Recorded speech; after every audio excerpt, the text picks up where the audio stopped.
Hey guys, Yaro Shien here with another episode of D6 where I bring voice acting friends, burgeoning friends, and friends in general onto a D&D live stream, and we roll some dice, drink some drink, and have an adventure. So as usual, we're going to go ahead and start up the character intros, then we will get into that said adventure. So without further ado.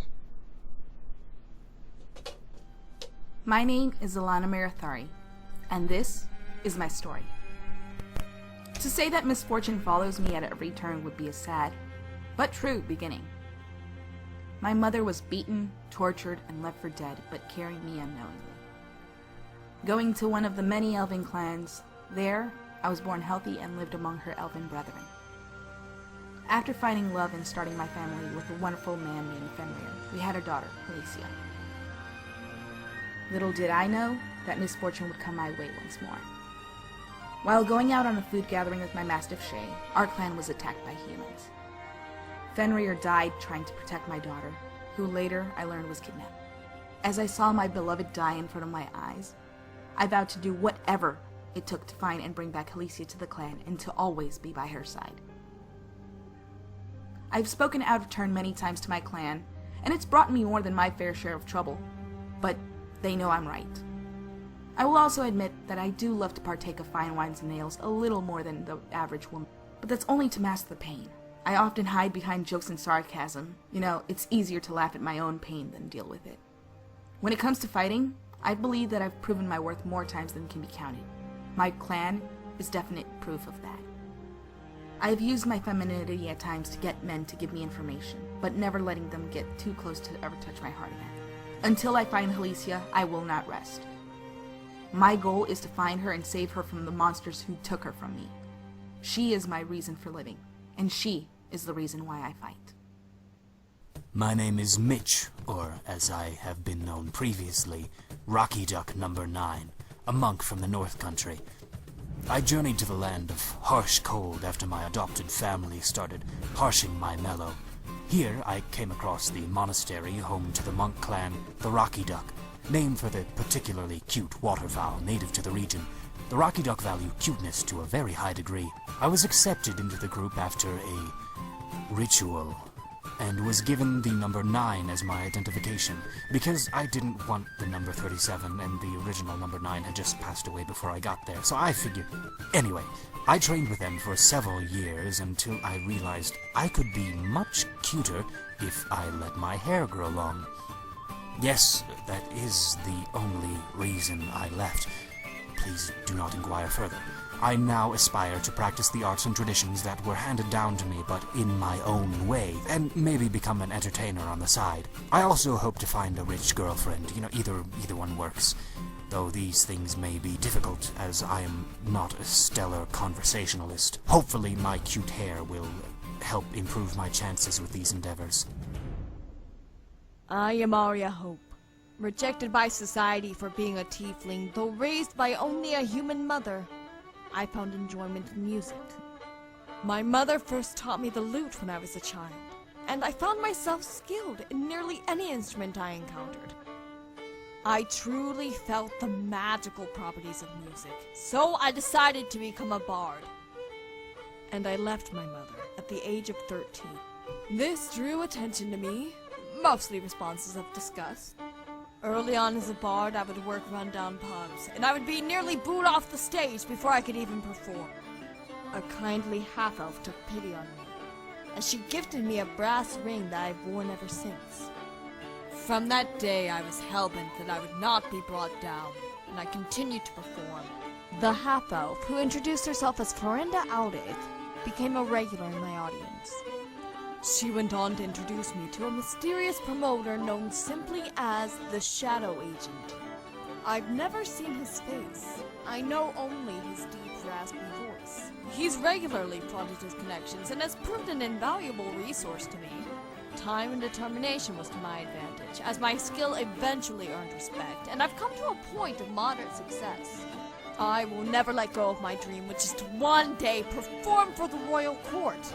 The brass ring given to me by Florinda will never tarnish, and it reminds me that I will not tarnish either. I, Bagamnon Gorovroth, born in the heart of Dracovania, conceived by Durgrax, a general in the Dracovanian army, and Belnes, a teacher. I grew up enjoying some of the more finer things in life. A good home, plenty of food, and most of all, an exuberant amount of treasure. Until the age of 5, my father had taught me all he could about combat. So he sent me out to Grandmaster Zorbroth to complete my training. He said I had latent potential that he wanted to unlock. So, as the years went on, I trained with the Grandmaster, learning techniques I wouldn't think would be so amazing. I returned home after a few short years with my newfound experience of the world. I then became a member of the army, fighting alongside my father. Whenever we fought, I felt such a rush, almost as much as the rush I got with gold and treasure. Although we had our wealth, I found it to be rather plain. There's only so much Dragonborn treasure you can look at before it gets stale. So, I left home once again on a journey to find other treasures of the world, other than Dragonborn. My mother supportive. My father, on the other hand, while not the happiest, still supported my decision. Now on my own, I crossed the land searching for a good fight, and also the riches and treasures this world has to offer. The dwarven monk Joseph Leadfist resented his life as a miner in the dwarven mountains of Goldthar, when one day, a group of nomadic halfling monks forced into hiding from a group of dragonborn mercenaries stumbled upon his mountain. They were being chased by the mercenaries so that they couldn't be tortured into revealing the location of their grandmaster, Tiny Nuggins, an expert in the martial art of Lung Fu Pai. He's considered a war criminal to the Dragonborns, but a hero to others. Those halflings took a shining to Joseph, enough to teach him the art of Lung Fu Pai. Joseph was a natural, and soon he set out to find Tiny Nuggins so he could complete his training. Joseph's a scrapper, trained in a martial art designed to punch above the user's own weight. As a dwarf, he is a lover of good food and drink. If a stranger wants to fight, he's more than happy. But if that stranger offered him a drink, he'd be even happier. Joseph has a fear of horses, and unlike dwarves, doesn't like caves or caverns, reminding him of the dismal life he had before the monks arrived. I was born of a human woman and an orc, an orphan of the battlefield. The mercenaries who found me named me for the only feature they valued: brawn. As a young boy, I looked human enough, but there was something different, something off-putting about me. They took me on as a laborer. I had a secret though. I loved to sing. That was what kept my hope alive during the dark times. One day, in my early teens, a traveling band of bards came and entertained an army the mercenaries were aligned with. Duncan, a singer of great renown, was drawn to the sound of drumming and a melodious voice. He found me, trying to copy their music. I became a bodyguard, and eventually, a member of the band of bards. I no longer needed to be violent or destructive. I had found peace. Peace with Duncan and the band.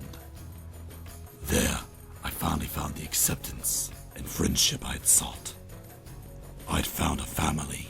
Sadly, the brightest lights often cast the darkest shadows. Duncan's benevolence hid a darkness. He used the power and resources he gained to find an ancient spell that granted him immense power. He summoned a demon, and in exchange for this immense power, the demon slew the band members, save for me. I barely managed to escape with my life. My escape came at a cost. The demon tore out my throat, permanently ruining my voice. I swore revenge on my former leader, and the demon that destroyed my friends, falling back on the natural instincts and skills of my father's people. My orc heritage and the skills I learned from the mercenaries would now serve my quest for revenge. I've spent the last decade training myself to find the man who betrayed me and my family. I've become a fearsome swordsman, renowned for my rage on the battlefield. Someday, I will find Duncan, and he'll taste the rage of my blade!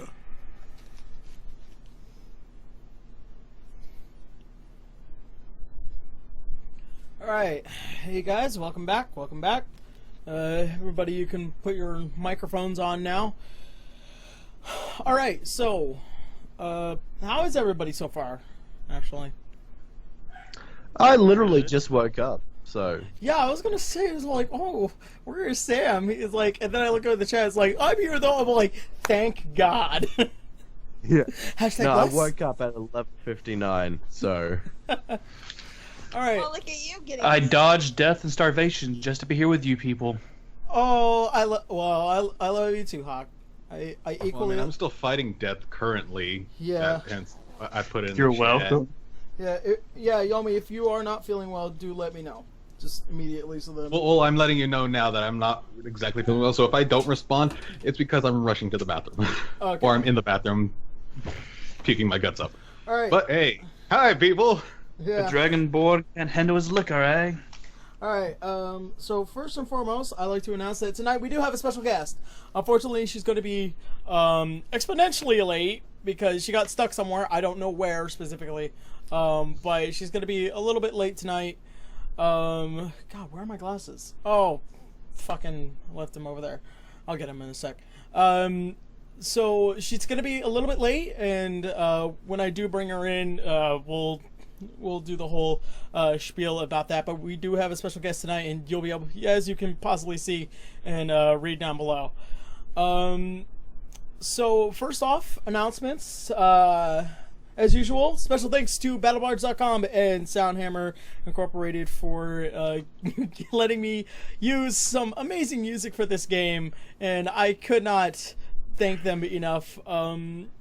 So I as usual, I would say they're practically our only sponsors who have been kind enough to just sit there and say, yeah, you can use this.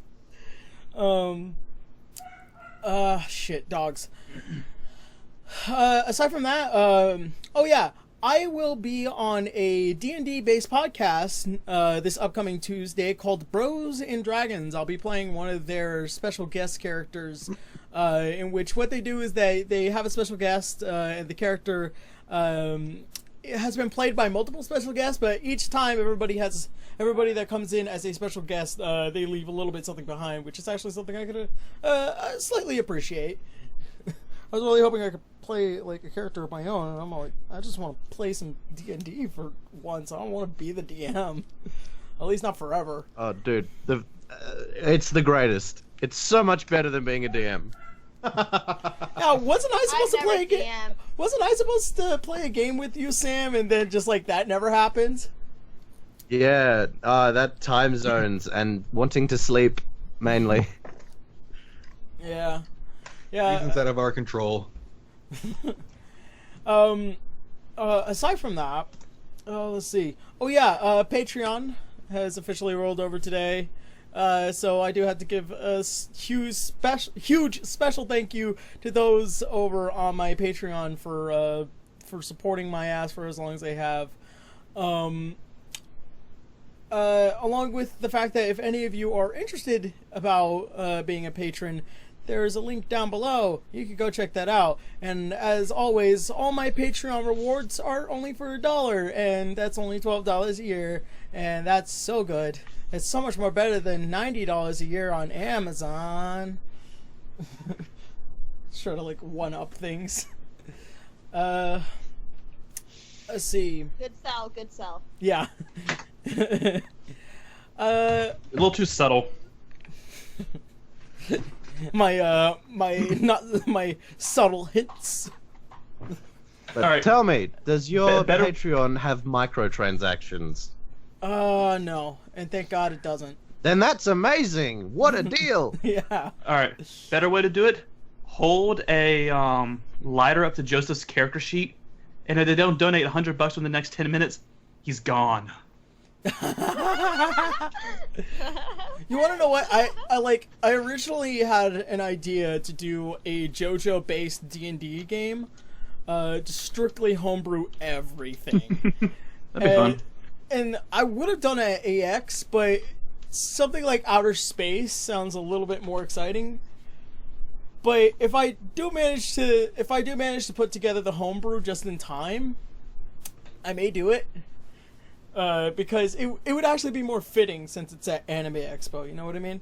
Yeah. I always wanted to do a Fallout based one. There like is. Post-apocalypse style setting. There I know, is. I mean, I know it's really popular. It's called Dystopia Rising. It's both a LARP and tabletop game. I knew it was a LARP, but then it was a tabletop also. Yeah.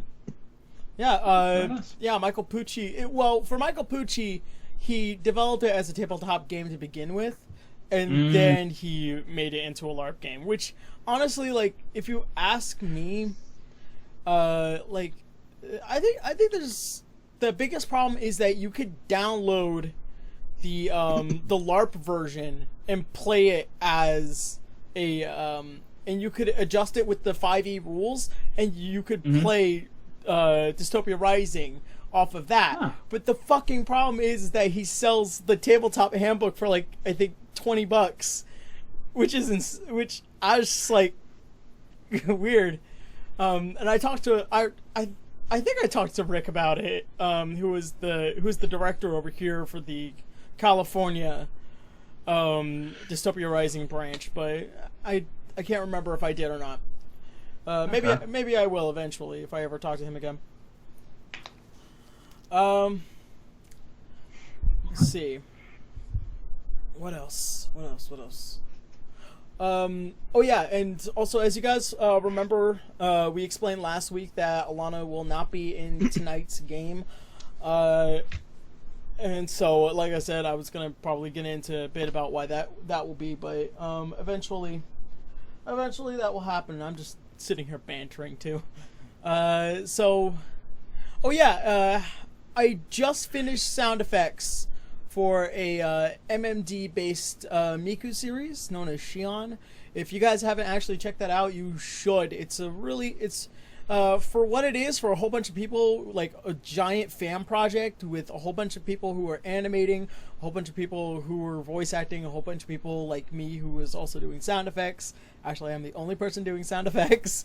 There's people who have developed music for it. Please go check it out. I helped out with the last 3 videos, the last 3 big videos, and the next one it should be coming out relatively soon, and that's the one that I think I am a little bit more proud of than quite a few others. Let's see. And then lastly, How to Be an Adventurer, which I'm pretty sure a lot of people are wondering where the 3rd episode is. Currently I'm stuck at one scene because I need somebody to do lines, and I haven't heard from her in the past, I think, month, and it's just like, where did you go? So I'm if I don't get her tomorrow night, then I'm just going to recast the character for the episode and then continue on with the previous voice actress, because I don't think she just would up and disappear. It's just that, you know, she probably went somewhere and just didn't say much of anything. So I think...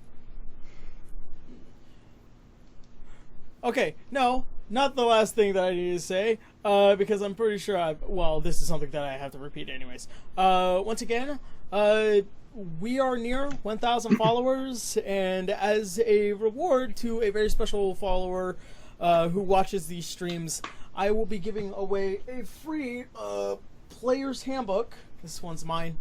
With all of us who are going to Anime Expo, and we're going to sign it, and then I will mail it to you, and you will have a player's handbook where you could possibly start up your own game or become a frequent player at your local game shop. So you know, get friends to come over and watch, follow, and all that stuff. So, and I think that's all I pretty much have for announcements. So, what about you guys? What are my players and my friends doing? First off, I gotta say I'm a little disturbed that I see a trend in the last couple games in the comments of people actively supporting Duncan murdering Braun and his entire group. Oh, that's bad. This is the 3rd person I've seen support that. That's not a good thing. I mean, who could have possibly started that? right? You asshole. He's not Dio. He did something wrong. I'm almost booking my hotel for AX. Almost. That was supposed to be handled a very long time ago, but the person who was supposed to do it did not. Fucking asshole. I've got a tiny little bit of a thing. For anyone, this is an international kind of thing, so hopefully there's a few Australian listeners. For anyone who's Australian, that loves Marvel, that likes musicals, please go to the Facebook page Moonshoes Productions, because we're putting out a Marvel parody musical, and auditions are coming up for that. So please, boy. if you love to sing and pretend to be Marvel characters and jokes and memes and whatnot, please head over and audition. I think we might be doing a Kickstarter as well. So anyone, just like the page, like go, do it. Do it. Post a link in the chat. I am going to totally swim down to Australia and audition for this dude. Oh, boy. I don't have access to the chat, but I'll post a link to you guys, and hopefully you can pass it on for me. Oh well. Oh, shit. Oh. Yeah. Cheers. Yeah, as anybody already knows, and actually this, coincidentally, me and Tara were arguing about it the other night, about musicals. Yeah.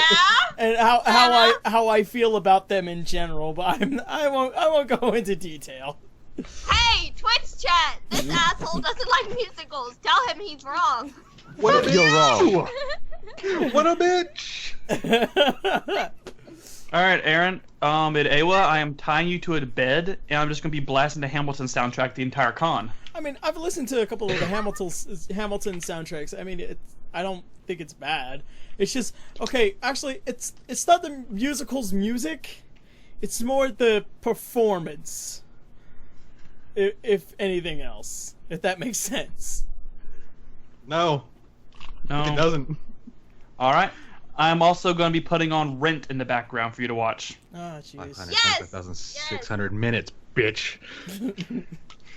Fuck it, but I guess I have announcements. I'm working on a parody that'll be out in like a week and a half, maybe. Yes.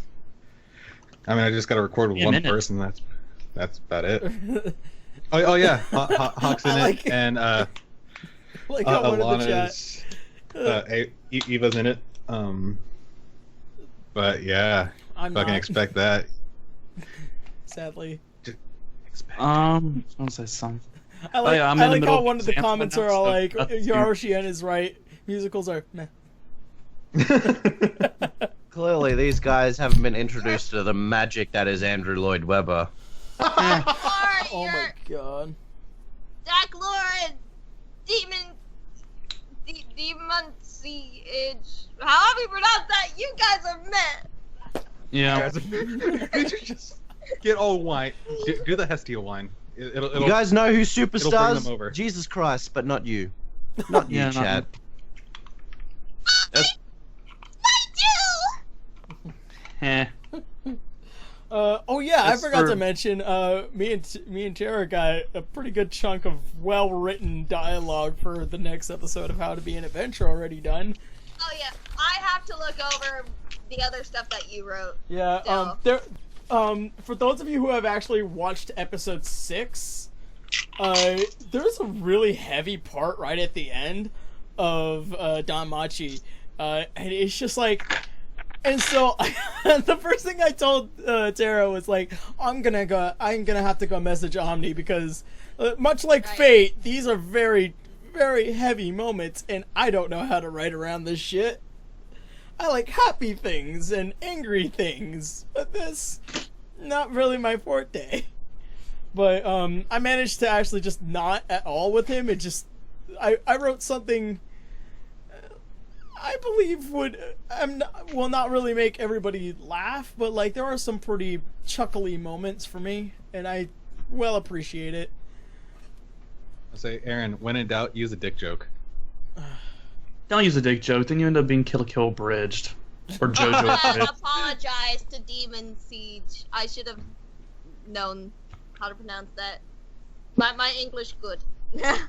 Yeah, English is best. I correct yours all the time. Right? Damn. Oh yeah, I still. But BRB. yeah. But so as far as tonight goes, songs. Let's see. Yeah, I'm still waiting for Desiree to join us. Just giving her like a little bit more time, but well, she's online, so I'll see if I can actually. I think I saw that she needed to update her Skype. Yeah, I told her on the phone. Like that thing came up. Let's see if I can add her now. Okay. There we go. Hey, here. Sorry. Let me turn off my video. Yep. Sorry about that. Yep. So yes, tonight, special guest, Desiree. Also, Desi, do you have any announcements that you like to get into about anything? Because that's what we're currently doing. Announcements? Yep, announcements. Announcements? About what? Like... anything that you're working on currently, like art or something? Or wait, weren't we supposed to message Omni about something? I don't know, like Fate? Oh, that... Like, a long time ago, yeah. I've still been working on those animations. You better message him now. Why is he mad? Oh, he is so mad right now. more directed towards me than anything else, but now I can't overlook you like I used to because you finally moved. Yeah, okay. Well, the only thing I'm working on is like fan art for Yandere Simulator. Oh boy, that's always good. Oh, Yeah. Yeah, go check her out. So Jay the Firefox at DeviantArt.com. you're gonna find some of my yaoi stuff Go from ahead. like a long time ago. Good.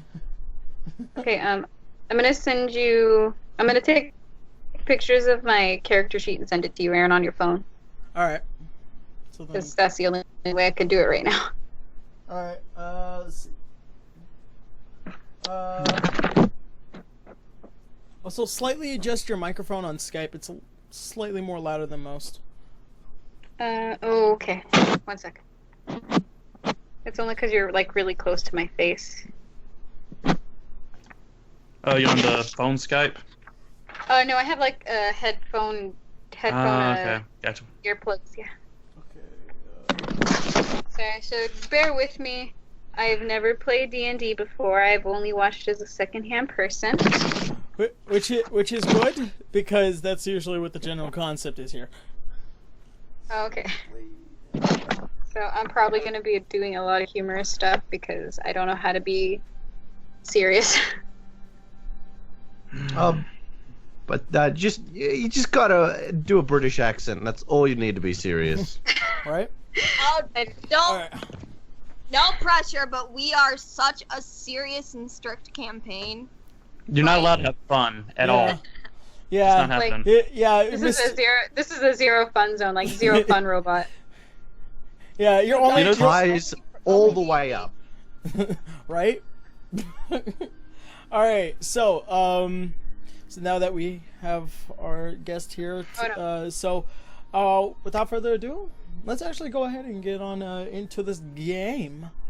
So, from last week, as we remember, our adventurers had gotten back to Aurario after fighting their way through White Dragon Summit and starting their adventure at Paulderberg.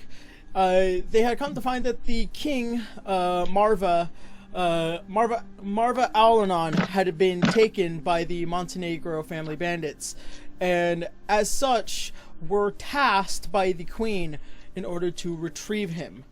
They had to go back to the Emerald Enclave first because that was the last that they have known where he was going, and through deciphering through the handbook or the notes of the dwarf that had given Alanna where they had been consistently attacking, the Emerald Enclave was the nearest point. So, upon getting there, they found out that Alanna had left the village without the permission under certain circumstances, and as such, she was placed under arrest, and asked upon her to complete a certain task should they retrieve Halicia.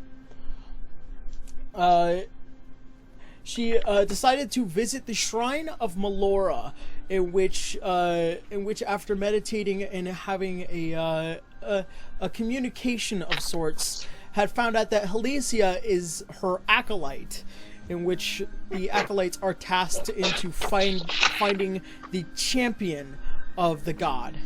The reason why an acolyte was necessary is because too much communication with a mortal being could possibly damage them in the long run. And an acolyte is able to sustain that for a long periods of time without being hurt. So, telling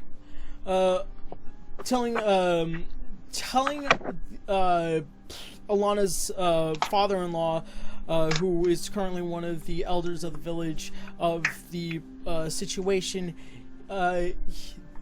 Alanna was given Alanna within Melora's church was given an eagle, or no, a hawk. I'm sorry, things are escaping my mind way too much right now. Was given a hawk by Melora, which bears Melora's symbol, into helping her guide her way to Halicia.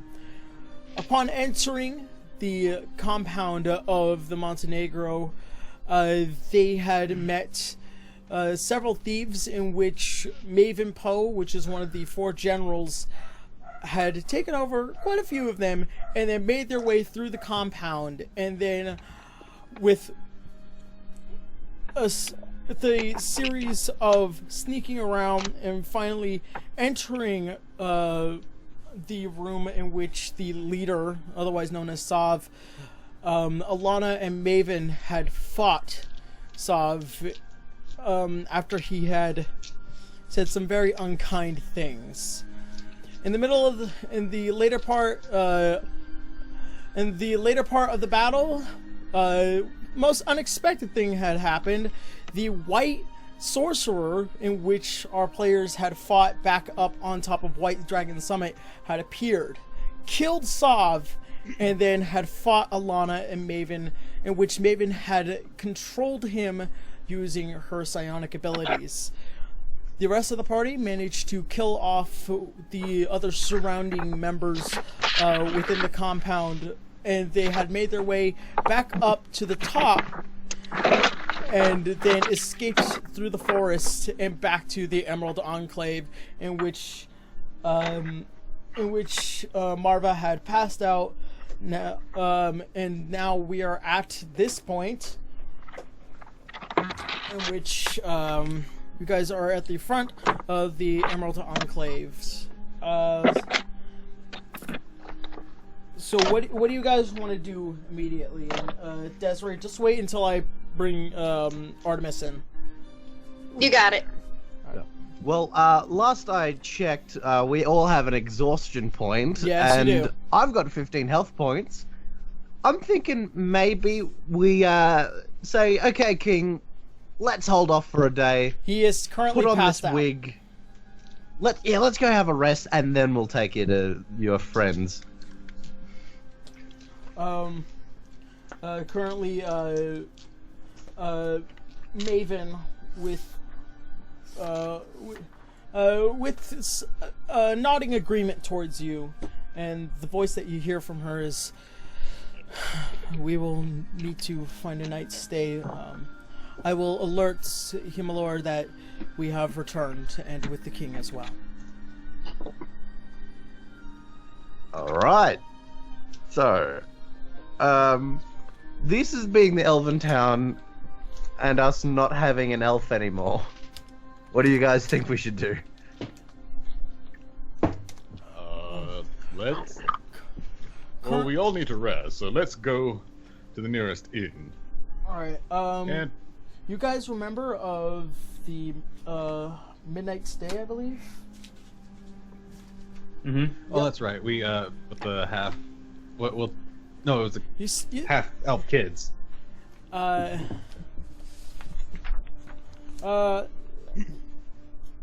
as far as I remember.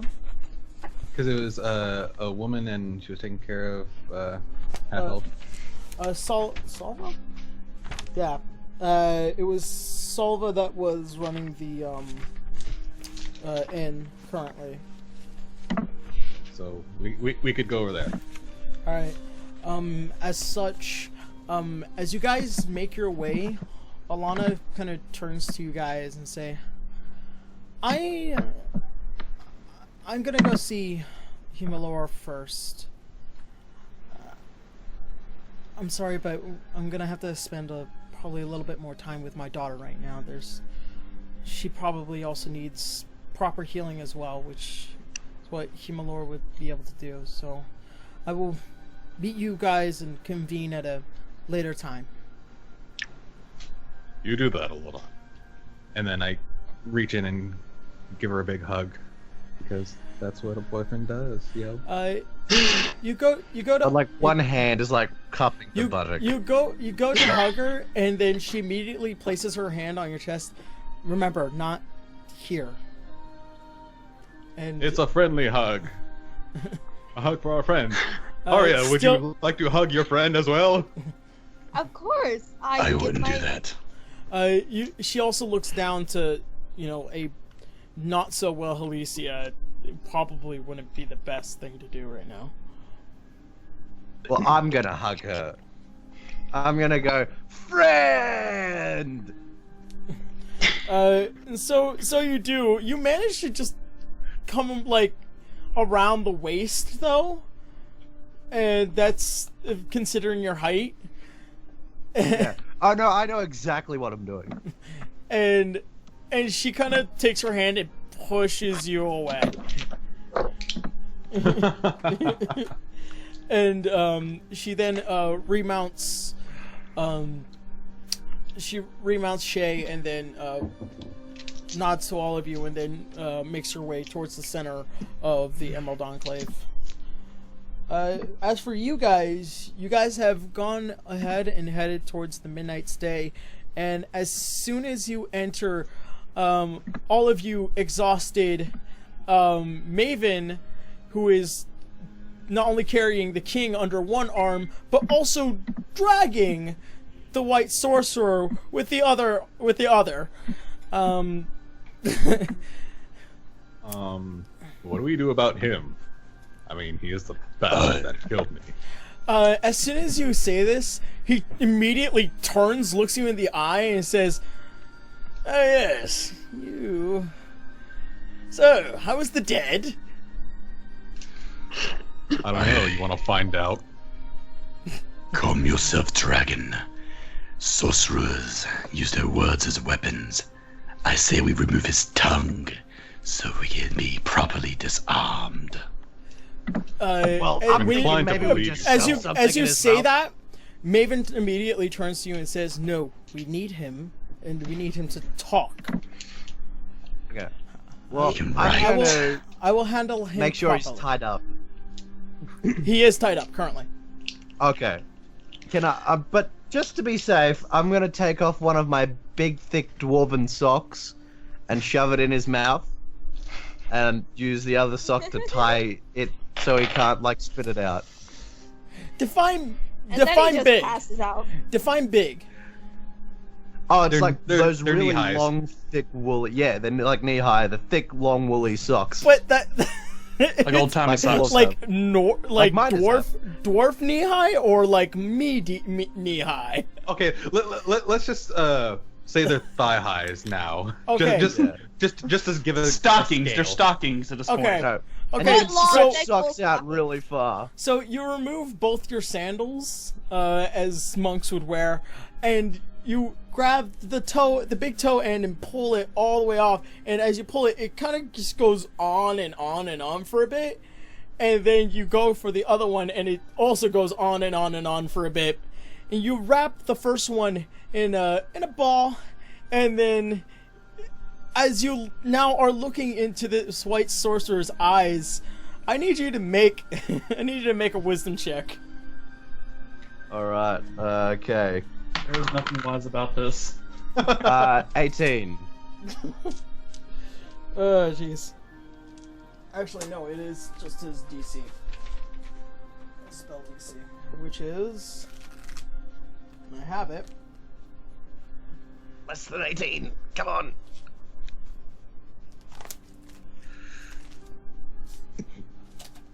It is... 17, so... Yeah, Yeah! As something begins to try and creep into the back of your mind, the rather strong mind of any monk just immediately fights this back, and you manage to break out of this sight, and it's like, had to try. And as such, you shove the sock into his mouth, and you wrap it around and tie it off, and you could kind of hear him go, I'll say, Joseph, how thick is a dwarf's skull? Pretty thick. We've been known to put them through tables. Might want to knock him out as well. Give him a good headbutt, just to knock him out. Good idea. Actually, I'm gonna look at Maven first and see, like, if Maven, like, I don't know, shrugs or something. She just stands there. She's not arguing with you. She's not fighting you. So. All right, I'm gonna headbutt him in the head with my head. Make a strength check. I rolled an 18 and my strength is 6, so that's math. 24. 24. That's the one. That's the math I was looking for. So you grab Allrog's head, and you smack, and like a crack of thunder, you could kind of see. Crap, I've killed him. You back up. A little bit of blood kind of trickles down his face, and you see his eyes roll back. Still breathing, but you did about.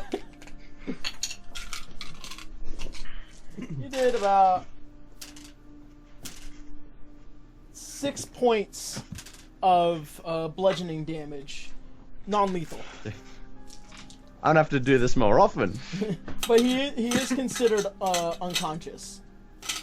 All right. And as I pull my head back, I'm gonna say, "There's no need to lose your head." Joseph, enough with the puns. All you had to do was knock him out. That's all I asked. through your ability as a monk and I would say in some realms of prayer, you can kind of hear the pantheon go, I can actually hear my gods being upset with me. You have been consistently making puns. This is well earned. God damn, I feel like Cain. Of Cain and Abel. Pick up a book. Specifically the good book.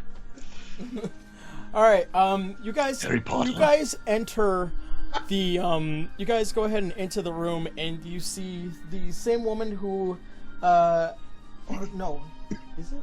Yeah, the same woman who had helped you before, and she kind of looks to the lot of you, beaten, not too well, and probably needs to be taken care of. Is there anything I can help you all with? Well, Braun's burned up pretty bad. We could use some ointment to help with that. I'm not a medicine person, but I know quite a few, but do you need a room? We could use several rooms. Yes. Let's get a couple of rooms and a walk-in doctor. Someone who makes house calls. I'll check with the local clinic. And she begins to try and count all of you. 8 rooms? Hold on, doing a little bit of quick math here. Let's see. Braun and Joseph can share a room. Orion, No. I can have my own room. And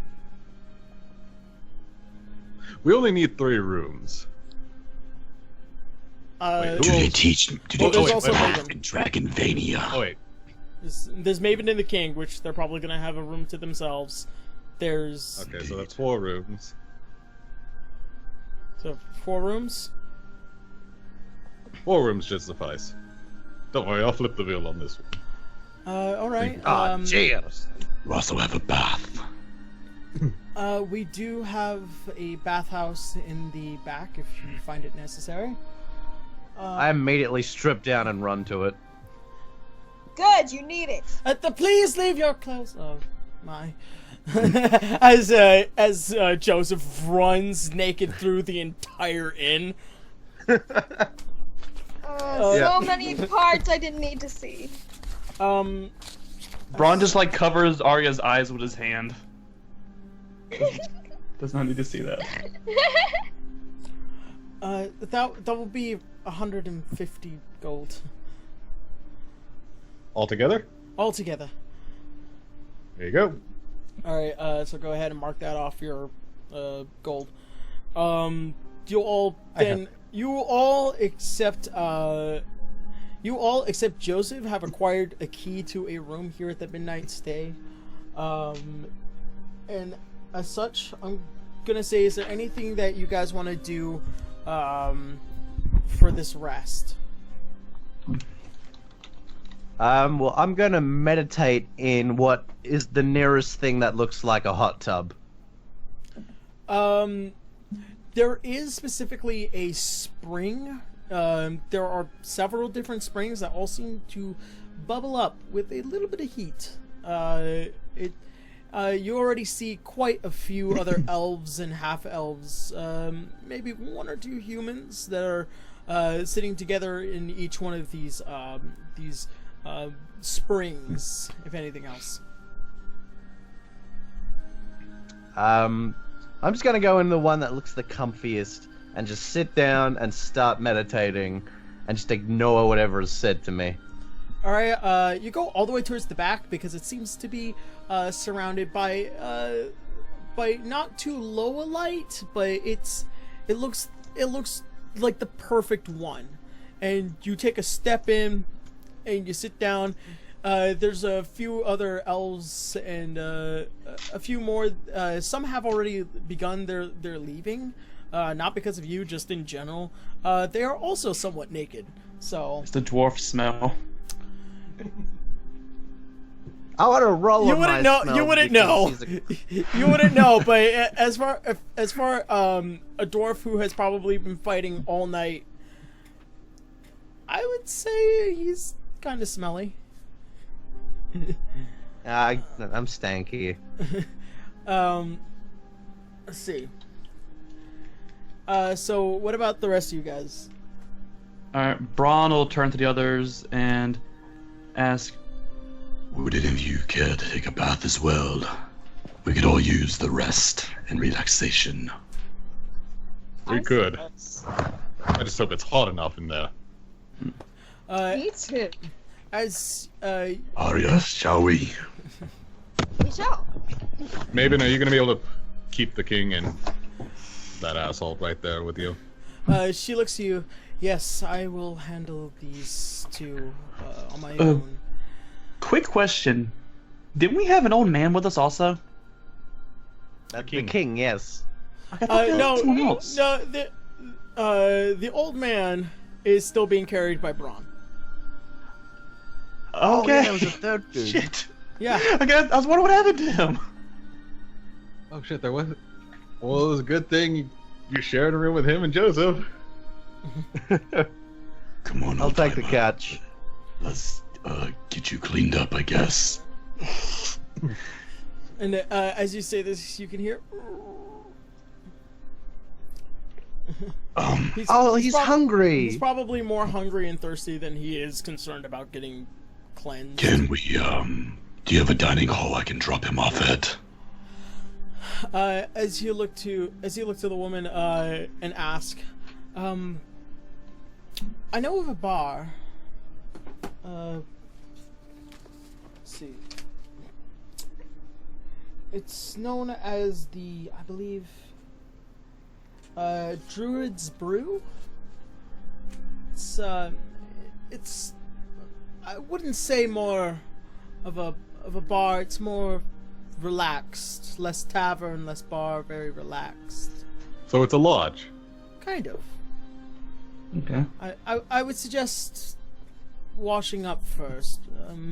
If your friend there is hungry currently, I have some bread in the back room if he'd be willing to have that. And Would that suit you, old man?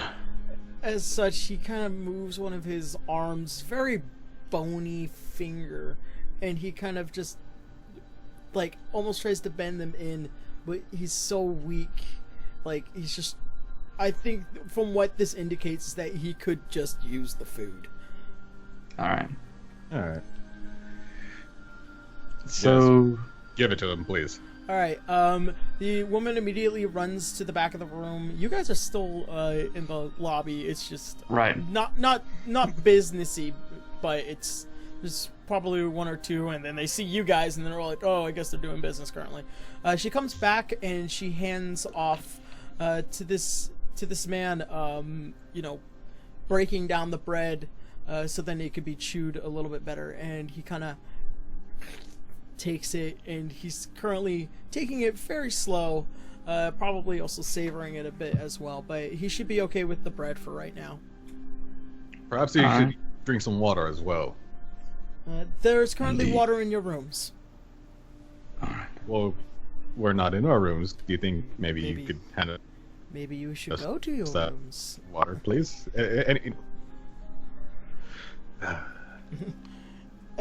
As such, the ever so piercing eyes of this elven woman, you kind of can't argue with that kind of logic. Alright, let's go to the rooms. I've already had to deal with that glare before from another elf.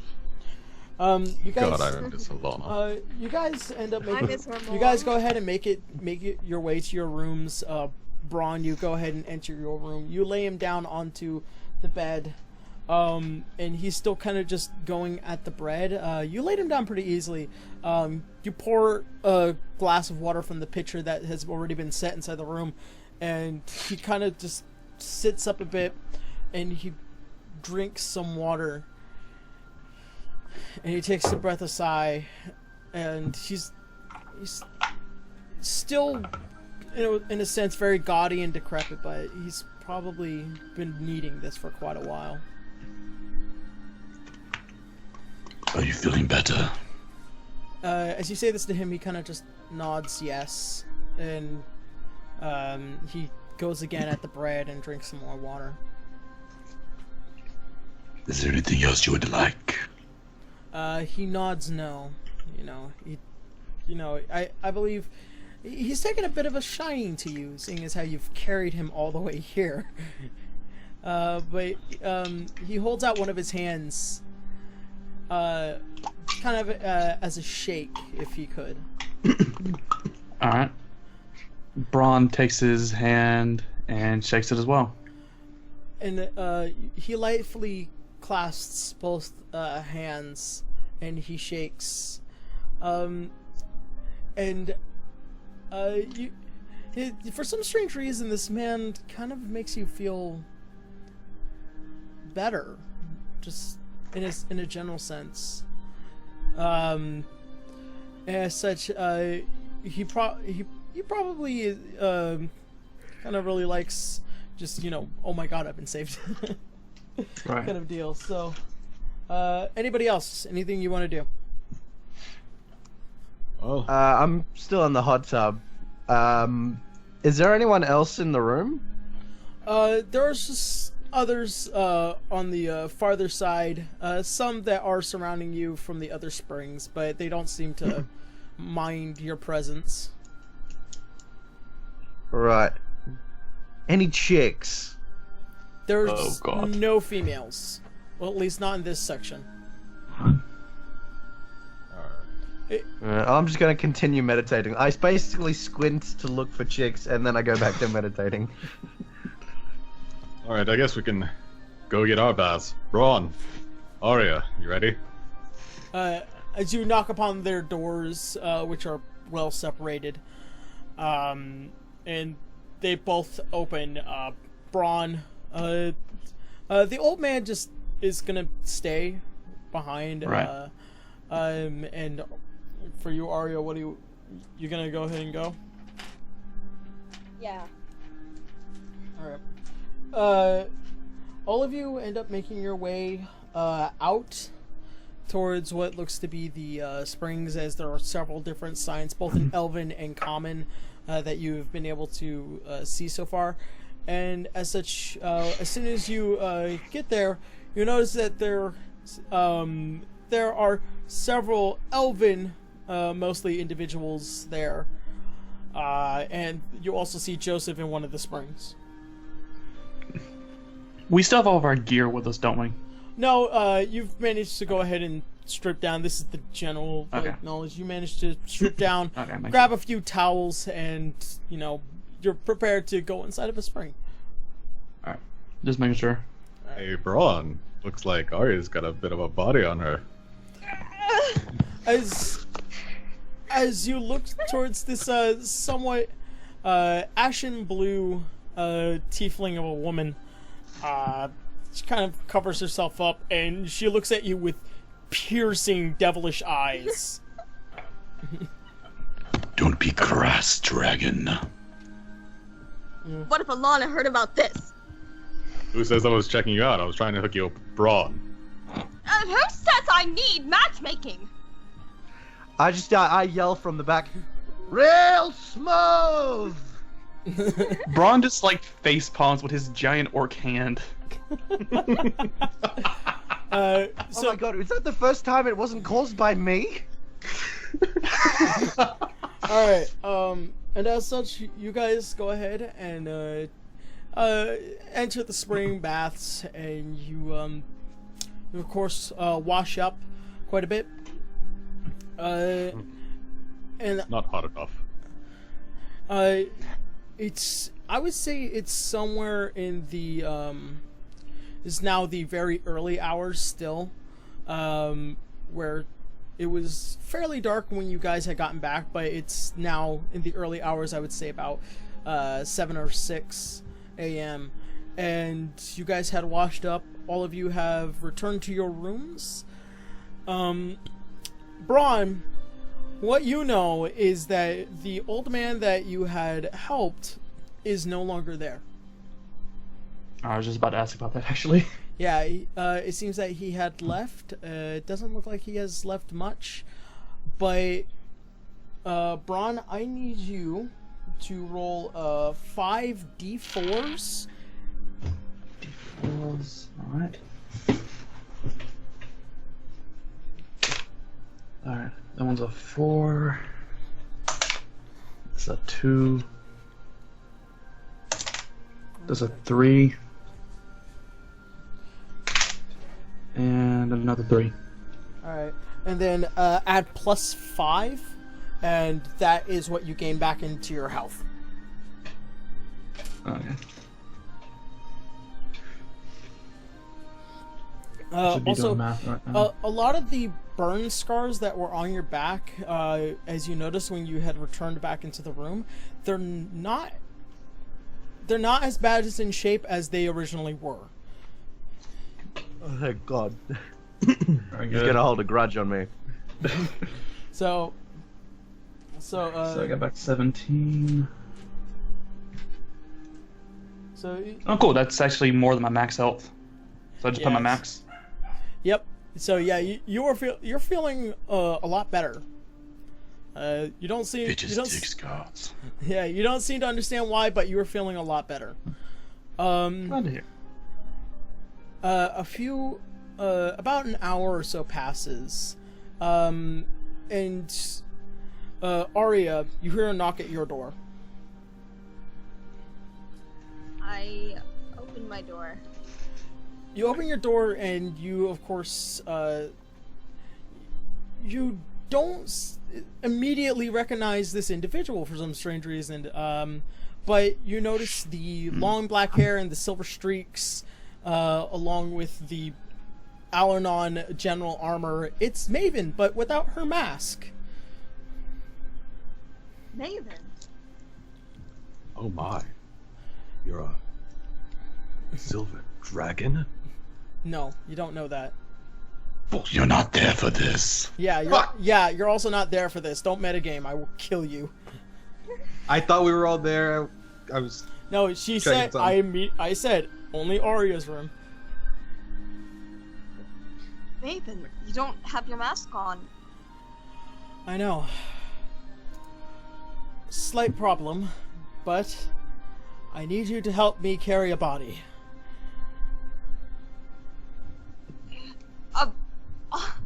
A body, but whose?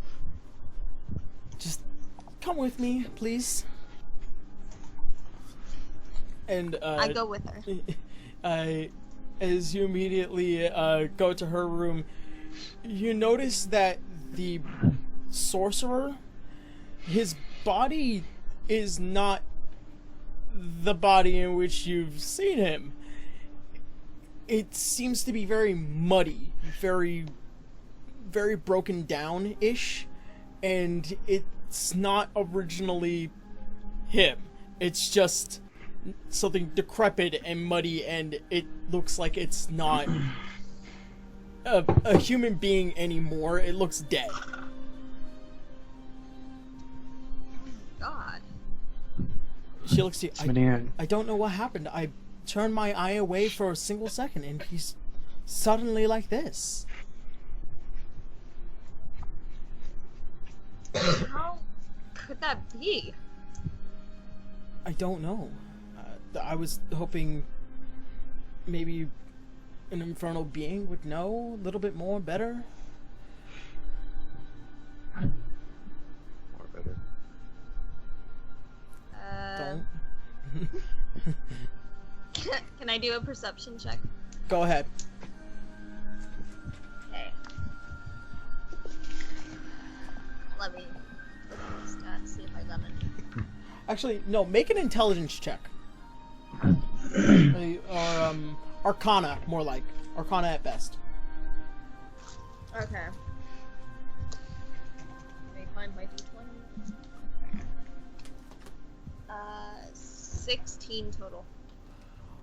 From what you've known throughout not just only like in magic, from just bard schools, this is known as a not really a golem, more like a doppelganger, if anything. It is a representation of those who had cast the magic upon it, and was able to form, a remote-controlled kind of being. That way, somebody who had cast that magic originally was able to just not only project onto it, but also control it. So, as far as you guys know, this wasn't the original White Sorcerer. Very different magic. It's very, very infernal based. If anything, it's very dark magic. This is a doppelganger. This isn't the real White Sorcerer. As you reach down, you grab the head and you kind of pull it off, and much like rock, it just turns into sand. But that can only mean that he's still out there. He tricked us. How could we be so foolish? And as more and more of this rocky-looking body turns to sand, it just simply just turns into this pile of dust and dirt and sand. It's gone.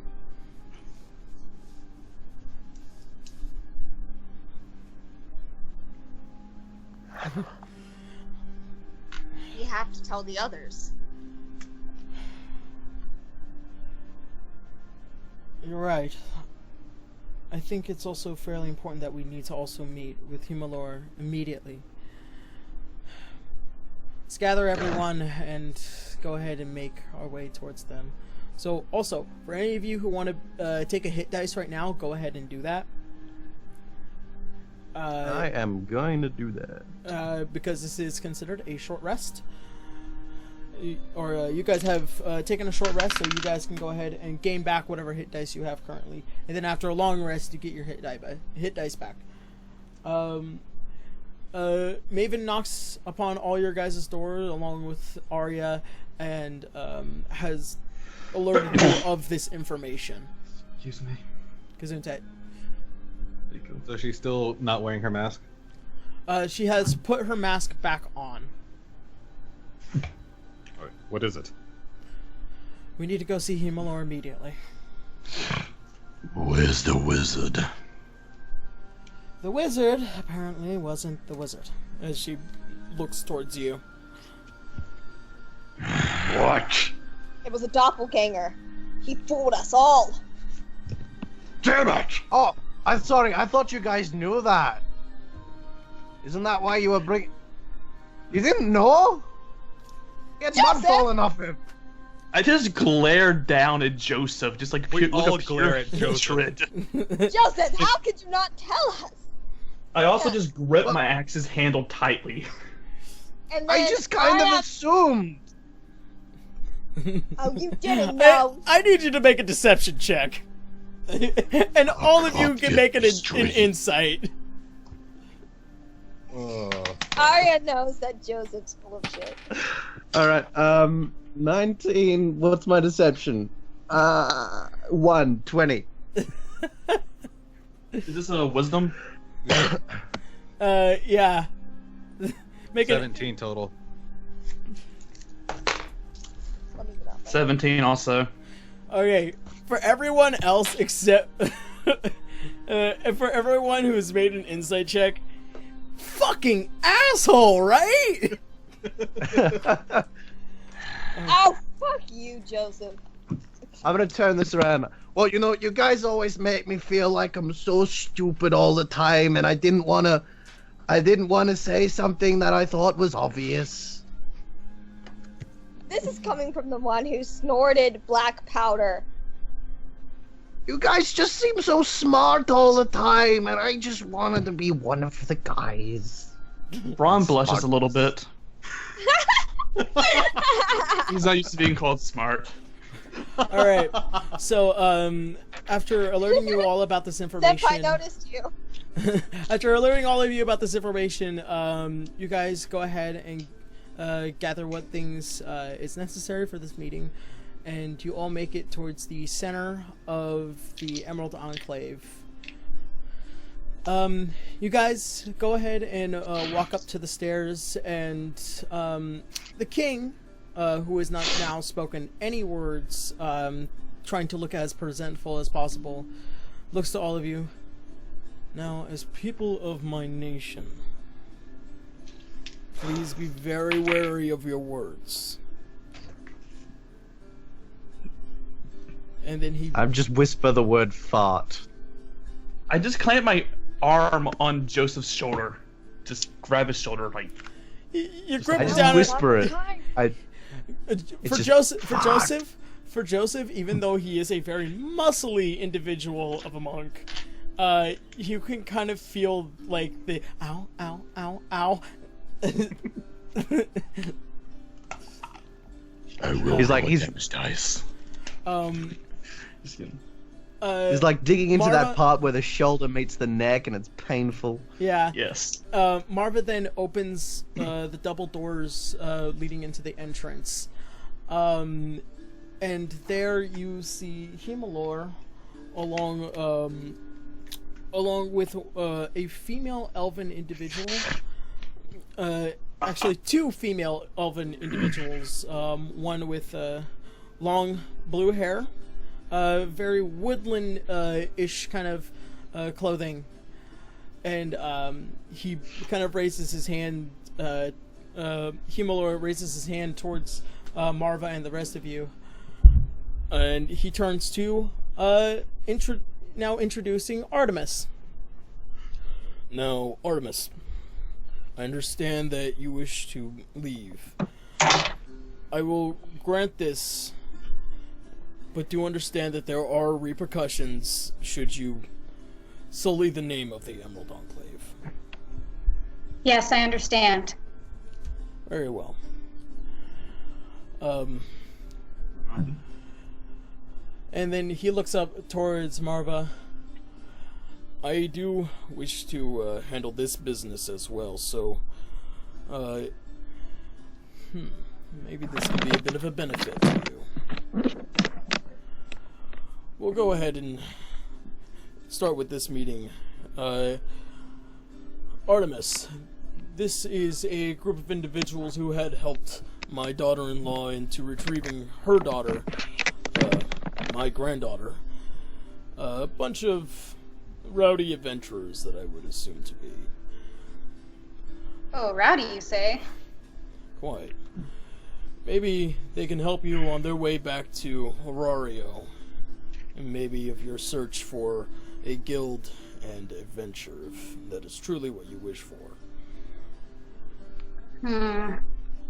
Anyways, this here is the King Marva, leader of the Alanna nation. It's an honor to meet you.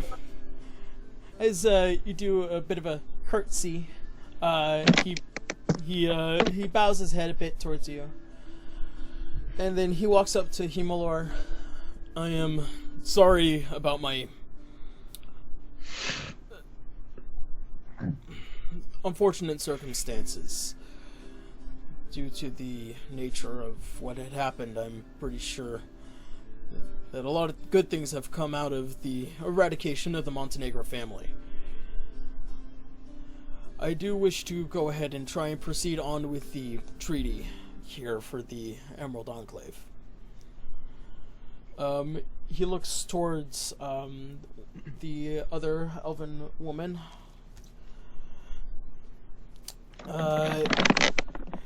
Ineliuqui kind of stares back at him, and she begins to pull out a really large looking scroll and places it upon the table, all blank, and she pulls out a pen with a feather at the end and begins to write very quickly. In the meantime, I must tell all of you that I cannot thank you all enough for your help. But currently, Alanna will be staying within my null for the time being until Halicia is back to full health, and then once we proceed onward, she will rejoin you back in Horario.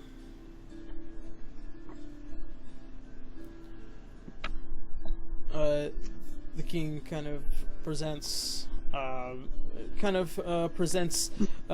under his jacket, which seems to have been well hidden away from anybody trying to take it. It looks to be a seal, and he walks over to Ineliuqui, and begins to dip it into the ink. Maven at this point is no longer a part of your group, and seems to be sticking very, very, very close to Marva.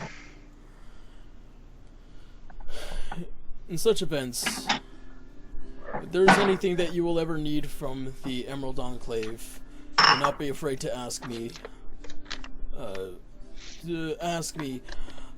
Right away. But in the meantime, there are also currently other things that need to be handled along with me and Marva as well. And he turns around. That is true, and actually I have a request for all of you if you have a moment for your time.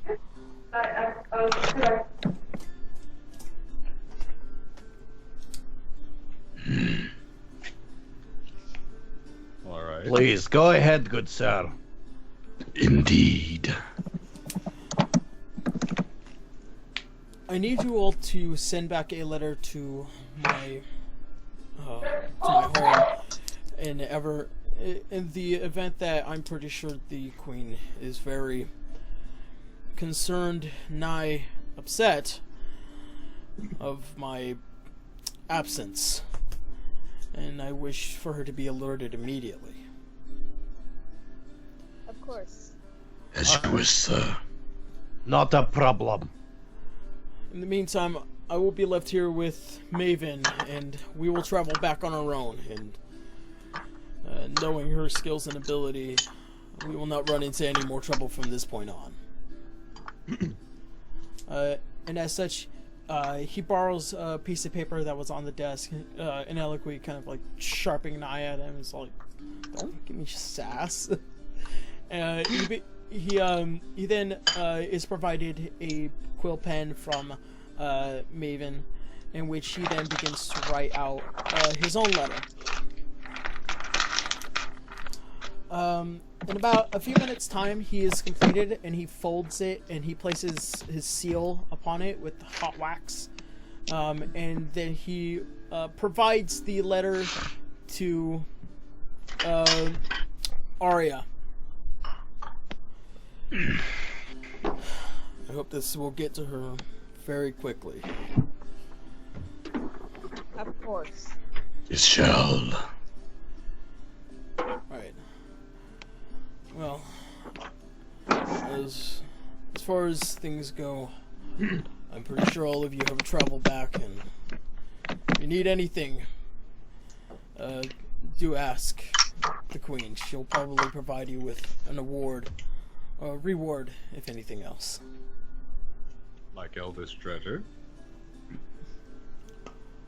I'm sure we might have something within the treasury. What about information? If it's information you require, it needs to be fairly. We would have to know what it would be, but once again, that would be something that you would ask her. Indeed. All right. A working bagpipe? I think you can buy that at a music shop. Well, I've kind of got a lot of blood on my shirt. I kind of need a new shirt.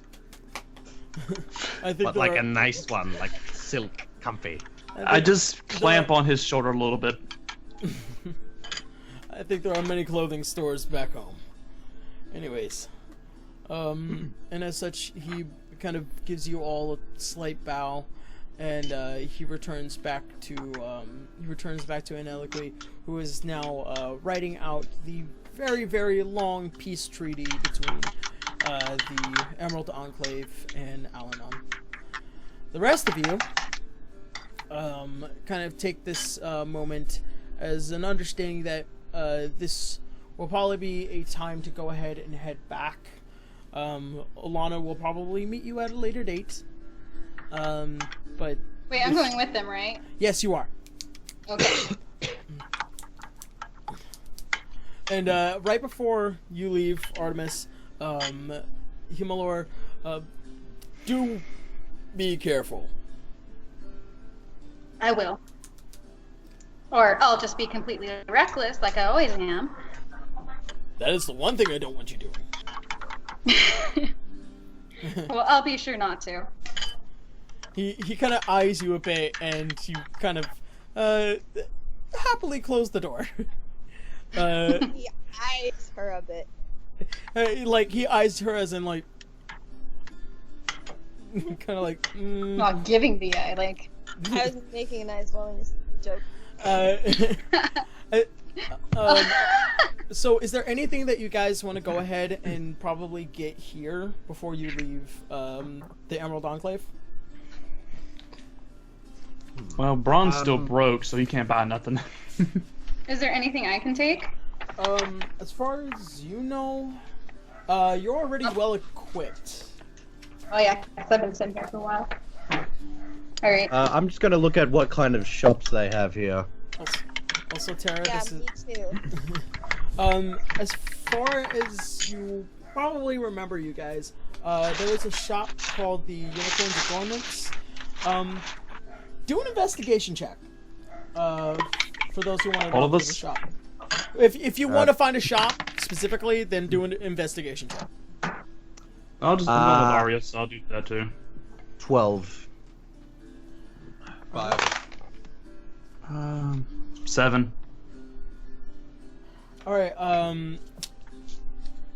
Braun and Begamnon, you're just not sure what is this village. For everyone, Is this village? yeah. For everyone else, you know that there is the Enclave General, which they sell the general items. There is the Unicorn's Adornments. There is potion pages and plants.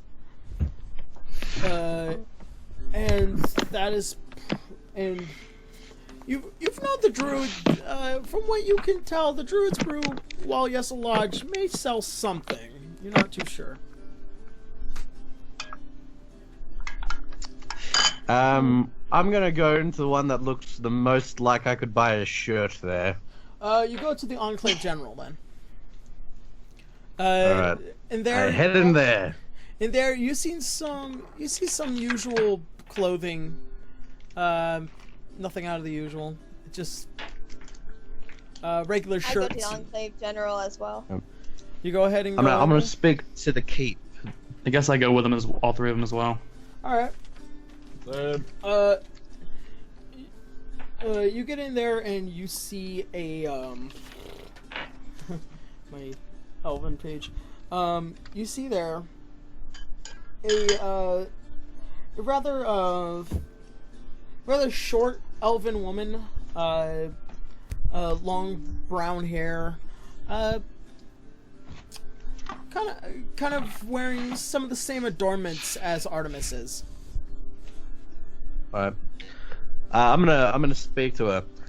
Hello, good madam. My name is Joseph. I'm looking for a new shirt, one that's comfortable but also flowing. Let me fight, but mostly comfortable. If you're looking for proper adornments, they're right over there. And she points, and you see the rack of several different kinds of shirts and other usual adornments. There seems to be some certain sections specifically for your size, and along with sizes for smaller, probably thinner people. I would say halflings. Anything a little bit special here? No. Something I could splurge on? It's just a shirt. I'm just gonna buy just a shirt. All right. Actually, before I do, I'm gonna say, what is your normal tender here? What do you normally sell? Just general stuff. So, as a way to say general stuff, and this seems to be a common thing whenever I say a general store, it is things that you can find within the player's handbook. Okay. It is cool. general. I'm gonna take a second to go through my player's handbook. Do you sell bagpipes? I am not a music shop. But this is a general store. Alright, to define this general store, and this is always going to be a thing. In your player's handbook, you turn to page 150, and that is what a general store sells. I have no book, so I can't see. Yeah. My book is not on me, but I'll look for the PDF. Okay. But I think I'm going to buy 2 potions of healing. She doesn't seem to own potions. Well, I'm going to take a jug. I don't want to know what he's using that for. I'm going to take a portable ram. Where are you going to put all this? Oh, I'll carry it. Okay. Don't you have a bag Like of I'll holding? wrap around I my have back. I have a bag of holding he can use. All right. An abuscus. Yeah, it does. Oh, I do own a backpack, but I don't have a bag of holding. Let's see what else looks cool. What is a caltrop? It's those little spike things you throw on the ground people step on. Oh, all right. I'm gonna get 2 bags of those. All right. I definitely don't want to know what he's doing with this. 20 feet of chain. Okay. Sounds like he's about to have Did a they- good time. Right. A You had grapple- my curiosity, but now I'm you got my gonna attention. buy like 5 grappling hooks. Do they have mason tools?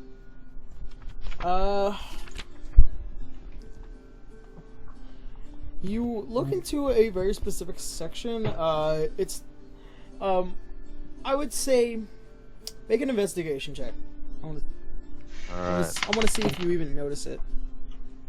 Well, I roll an 8, so that's 9. You kind of look around the shop a bit, but it doesn't seem like there was any set of tools like that to replace your previous mason tools. Alright, and last 2 things I'm gonna buy. Actually, you know what? Let's get I'm gonna buy some soap. And 5 tinder boxes. Priest, what? Joseph. As you In place the wise this words all, of Bahamut. as you place this all on the counter, this woman looking at you very confused, and then she snaps her finger like, "That's right, dwarves." And then she begins to walk off a bit.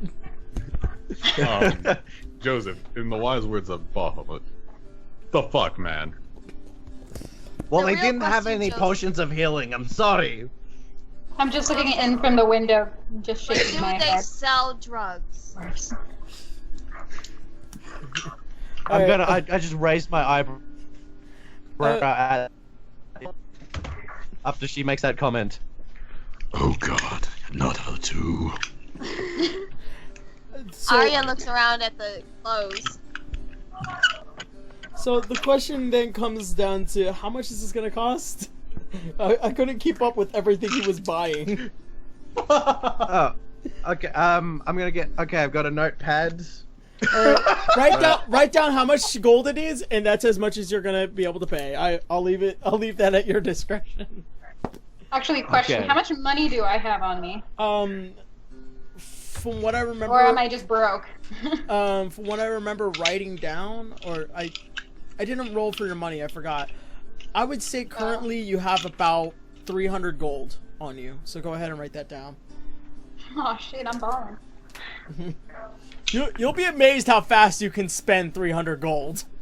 I bought 1 item this game so far. And I broke. Granted, it was a cursed weapon, so that's kind of cool. And I'm also kind of sad that you guys didn't search any of the bodies. Dude, I did. I asked you if I could search the bandit leader guy. Sav? Saw? Yeah.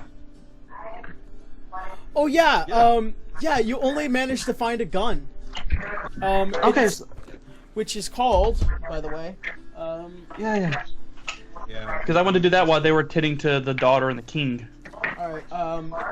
We didn't get all our items and experience from last game, so I put it in the chat. If you guys aren't it looking, wasn't in the chat. Yes, it was. I put it in the chat. Go read. Okay, one second. I spent so much time doing that.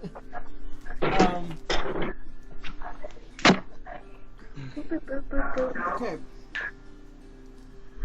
What you know about this gun? It's just a regular pistol. Okay.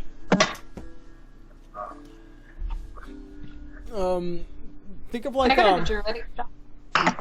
what? Do I need to roll for something if I want to go to like the Druid shop? The Druid's brew. Well, you know this place a lot better than everybody else, so you don't really have to roll for anything. Okay. Well, I want to actually. Sorry, I'm like looking at this. I don't know like a lick of anything, but can I check for like hidden messages there if there's any? There. You know this as the Emerald Enclave. It is a elven village. Most things here are written in Elvish. There's nothing hidden. There's nothing out of place. It's your home. Okay. All right then.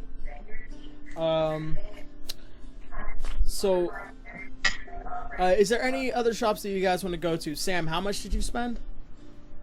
I'm still calculating that. All right. Arya's looking at clothes. I guess Braun doesn't really need a new shirt, so he's just gonna probably head towards the lodge and see if he can find his old guy. Arya just wears like chest armor, and her arms get cold sometimes, so she wants a blouse. All right. You find a nice blouse. Can I get it in pink? There is currently a pink one. Yes. I dig the pink one. But it wouldn't contrast well with your skin. Pink and blue is a good contrast. Not really. You racist. It's a lightish blue, isn't it? This coming from the red dragonborn. I know it. I only wear black, so. Hey. Okay, fine. Arya. No, don't let him make you. Don't let him make decisions based off of what you think is nice. Wait a second, they're putting hashtag Arya wears no panties. Arya does She wear does. panties. She does. It needs a little bit of a sewing method, mainly for the fact that she has a tail, but. Hashtag Artemis wears no panties. She wears men's underwear because she can use the pee hole as like a tail hole. Oh my god. Arya wears boxers. Alright. And they have a pee hole that you can use as a tail hole. I won't get into Arya that. wears boxers. Anyways, as far as you know, for Artemis, she just knows what the Druids brew. It's more of a tavern. They sell quite a few different drinks, maybe a potion if you ask for it specifically, but as far as you know. Okay. That's where Braun's heading as well. For what? I said that's where Braun's heading as well. So maybe I should be like recommending things or. Yeah. Alright, I've calculated all my purchases. Okay. Alright. Just to recap. An abacus for 2 gold pieces, 40 caltrops for 2 gold pieces, 10 feet of chain for 5 gold pieces. I'm going to buy some fine clothes for 15 gold pieces, 5 grappling hooks for 10 gold pieces, a jug for 2 copper pieces, a portable ram for 4 gold pieces, soap for 2 copper pieces, and 5 tin in a box for 25 silver pieces, coming up to 38 gold, 25 silver, 4 copper. And as I think math is for silver, silver tends. It's the apocalypse! Yeah, Desiree, turn off your mic. Sorry. Is that an avalanche or an ice machine? It's a sink. Alright, I'm like cooking dinner at the same time. Alright, for every 10 silver equals 1 gold. Alright. For every... So 40 gold, 5 silver. Alright,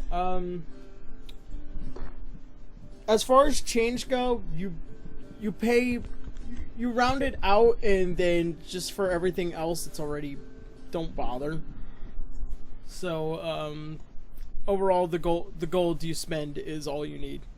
And as far as change goes, she gives you back whatever is necessary in change. This is probably the first time that you've ever received both copper and silver as kind of like a currency.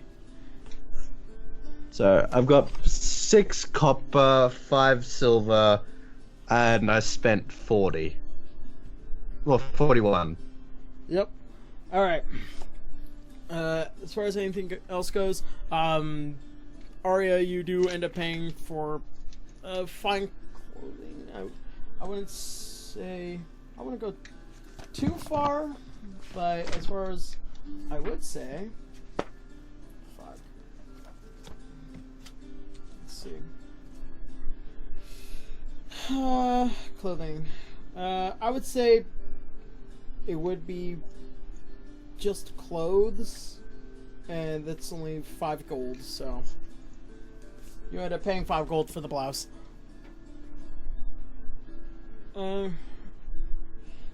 So for Braun and oh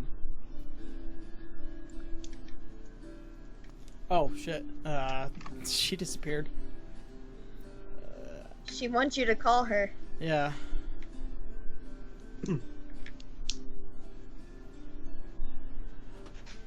We both died at the exact same time. Weird.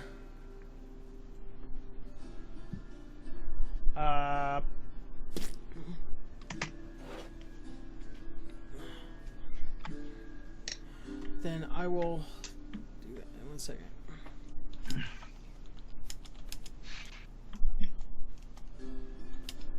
Oh, I go ahead and let the other 2 know where we're headed. Yeah. Artemis and Braun make their way to the Druid's brew. You both enter. There's quite a few tables. It's very relaxed, kind of not too dark, but there doesn't seem to be a lot of individuals there for early drinking. It's just a real simple place. You walk up to the bar side, and what you see, there's several different kinds of bottles with what would be several different kinds of drinks. God damn. It's not letting me add her back. I don't know what's going on. Several different kinds of drinks. In the meantime, I would just like to offer all of my companions a grappling hook. Thank you, Dwarf. I'm not even here for that. Yeah. I'm holding on to it for you. Inside. I look at the grappling hook and I'm like, thanks. He's not with They're you the right most now. useful thing in the world. Huh? He's not with you right now. Okay, never mind then. Do you guys also go to the Druid's brew? Sure. Alright. Drink. Oh, that's where your camera's on. Yeah. Oh yeah, I just turned it off. Is it? Okay, head and set up on mine again. Alright, a elven man walks out, finely dressed in what would be kind of bartender's attire. He looks kind of to all of you as like, here for the early drink, huh? It's not even noon. Early drink. Yeah, it's not even noon. Wait, just a sec. I thought it was at night right now. No, dude, we stayed in the bath, got a short rest at night, and we went to the King's Court thing at early morning. Oh, Yeah, okay, it was well, all done early morning. We haven't gone to bed yet. It would Let's just pretend we're looking for food. I mean, I don't have a place. I mean, I don't sell food in general. I sell meals. I rub my belly. And I look him directly in the eye, and I rub my belly. God damn it, man. You want to order something? Okay, is you Joseph still wearing the? Is Joseph still wearing the bloody shirt? Oh no, I've no. changed into my fine clothes. Okay. Yep. And they're called fine clothes for a reason, because damn. Yeah, they're very nice clothes. I wouldn't say the elite, but like those who can afford it can buy it.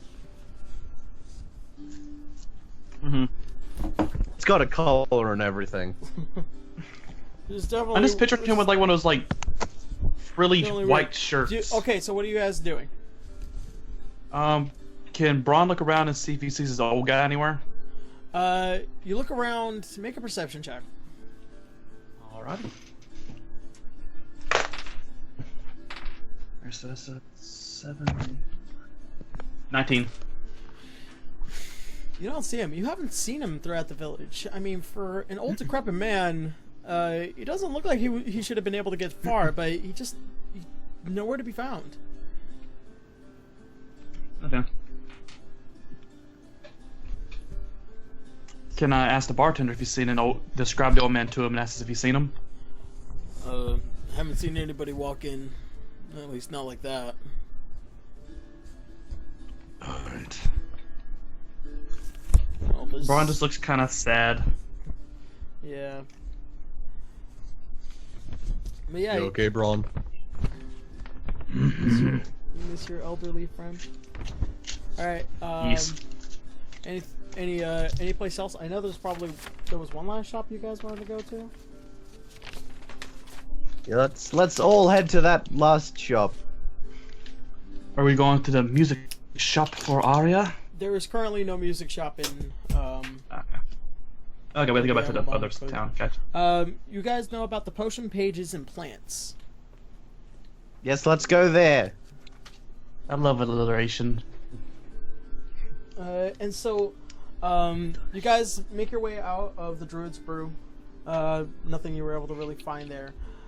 You come up to this building, and what you notice is that it's much like the Himolor shrine.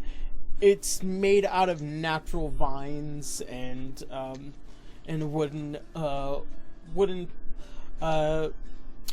wooden structures that have not been molded by man. And you enter through a beaded door, and you see what looks to be this druid-looking individual. She's sitting there meditating while also overlooking the shop. She looks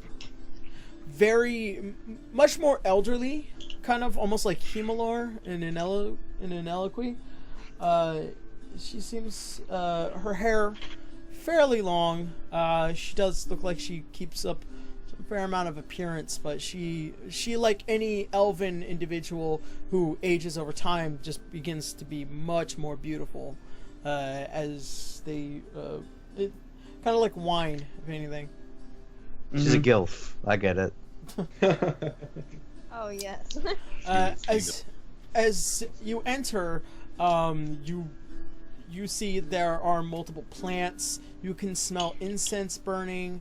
You see several different bottles, several different colors, and you see there are glass top shelves with rings and certain items that looks like they are arcane in nature. And she opens her eyes. Yes, how may I help you? And she points to, like, across the room.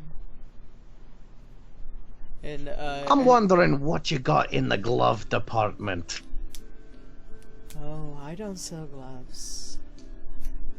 Yeah, no, I mean like magic gloves, though. Like cool magic gloves. Do you sell magical items? Oh yes, I sell many magical items.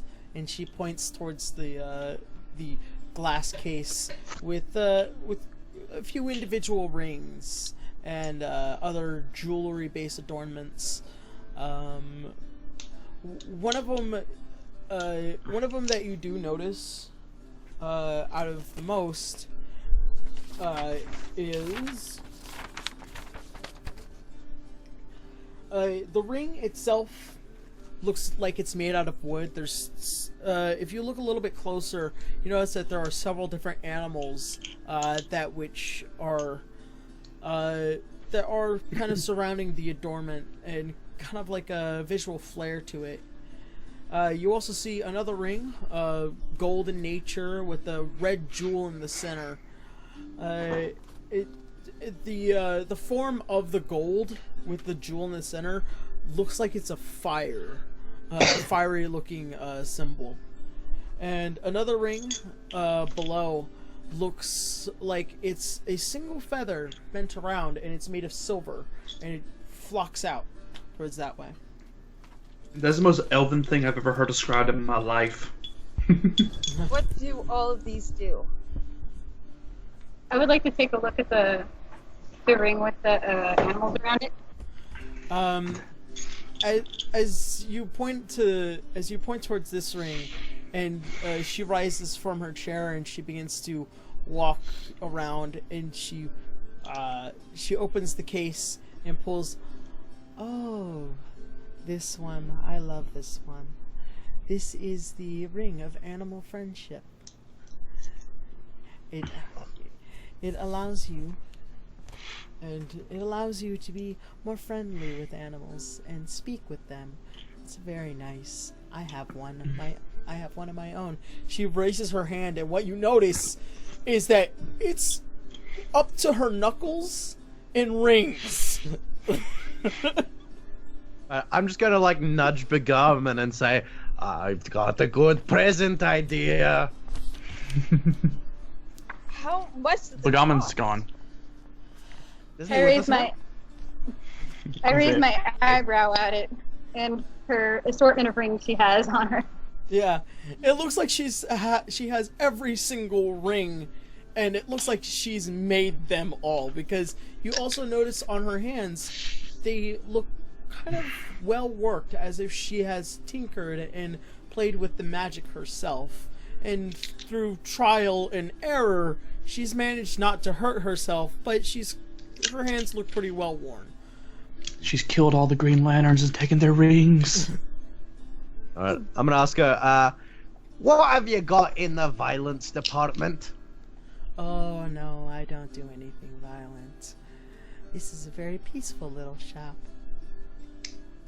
Can I take a look I at like your style. I like your style. Alright, show me. I point to the one on the far right. What does that do? She puts the ring in Artemis's hand. You can look at that, dearie, and if you wish to buy, I will allow you. And she pulls out the gold ring with the red jewel in the center. This is a ring of flame resistance. Keeps the fire away. I think I need one of those. You've already sold it. You've already sold it. How much is it? Good question. I didn't write any of my prices down. I got all of them from here. Do you have more than one of those? I only have this one for today. I feel as if I travel with a dwarf, I may need one. Oh, I kind of feel like if I have it, you won't need it. You know what I'm saying? And the one with the feather? Is this a proposal? Alright, I'm just wondering, can I combine this ring with an exploding vest to some advantage? You would have to wear the ring. So no. Alright, Can we take a look at the ring with the feather? Yes. As she pulls the ring in the case, this is a very nice ring. It's a ring of featherfall. Keeps you from hurting yourself after you fall from a very high height. I put down the wood ring with the animal friendship, and how much is this ring? Like I said, it's very good questions. Let me get to the page in which it tells me how much it is. As well as the ring of animal friendship, because I'm interested in that one.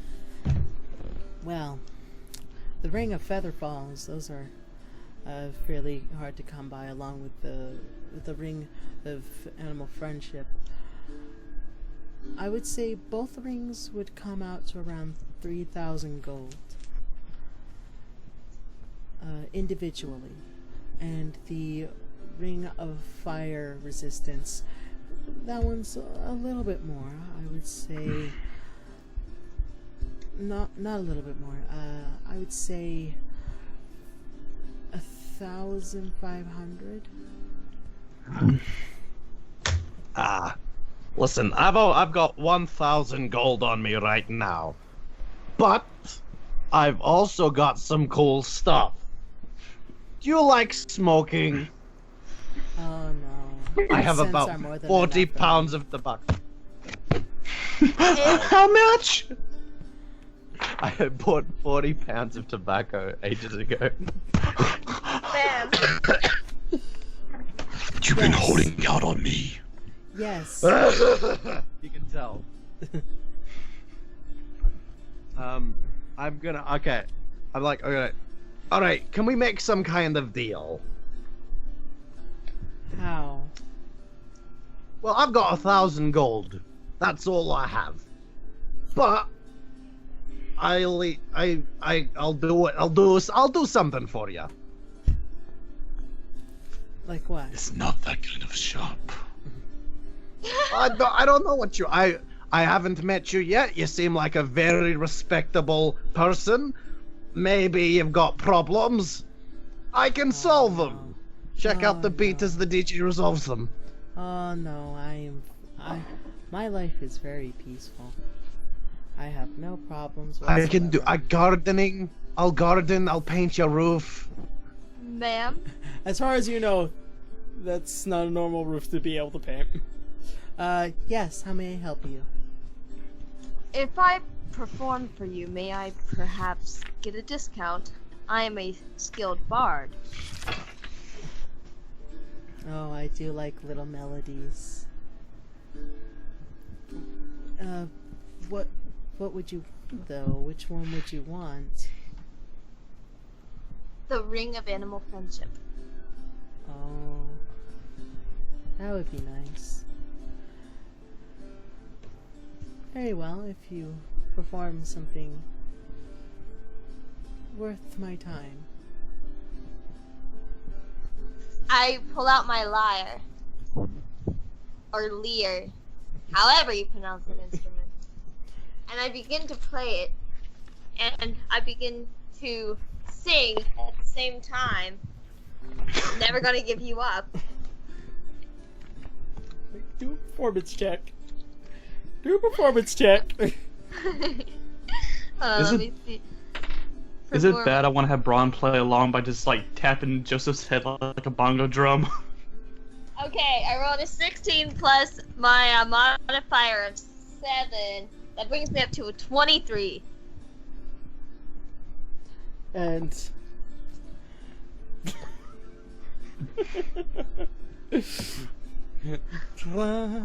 never gonna give you up, never gonna let you down.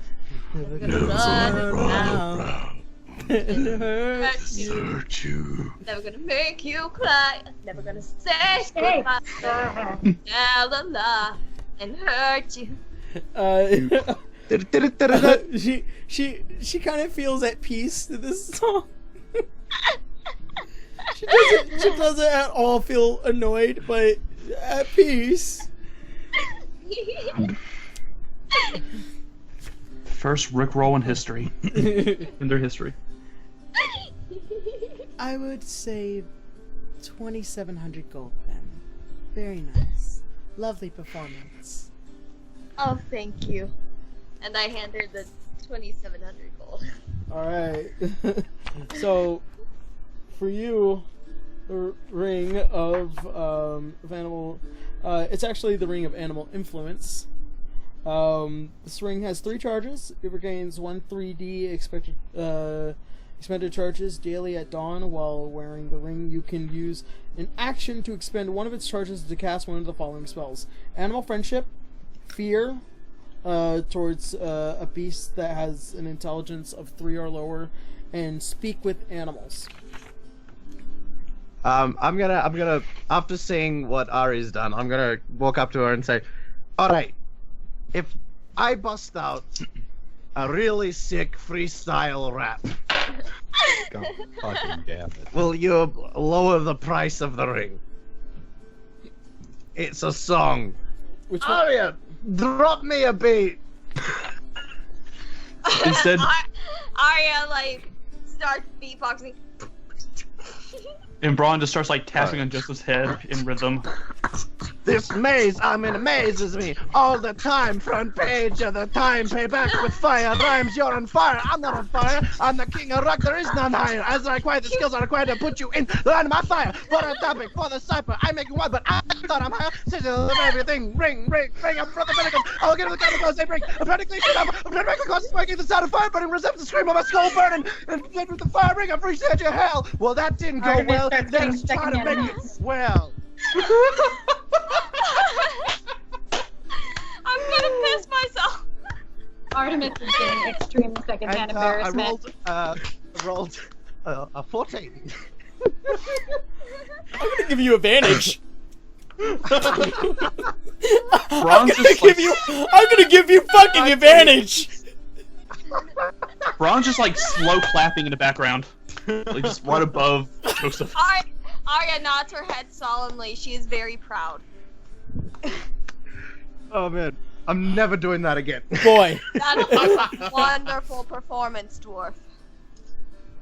Boy. Alright, so how much will that cost me now? How much? Wait, what'd you roll for your advantage? 19. That was very interesting. 1,000 gold for the flame resistant. Alright! I slap it down on the table and I do a big thumbs up. Yeah. And she kind of like, more like how I would be surprised. The god of this pantheon. By the way, everybody. Yeah. He deserves at least that. Cheers. Alright. As such, you, I think for what it is, I think that's, is that everything you guys want? What was the last? Actually, Braun doesn't have any money, so never mind. Yeah. The last ring was a ring of feather falling. Oh, yeah. I don't have the money, so it don't matter. Oh, and the fire resistant ring, I need to tell you. In which I'll send this to you guys. I'll send you guys your cards for it later. I don't have enough charisma to try to get the price down on that feather fall. Yeah, the feather fall is 3,000 gold. I don't. Yeah, feather fall. Oh no, the fire resistant.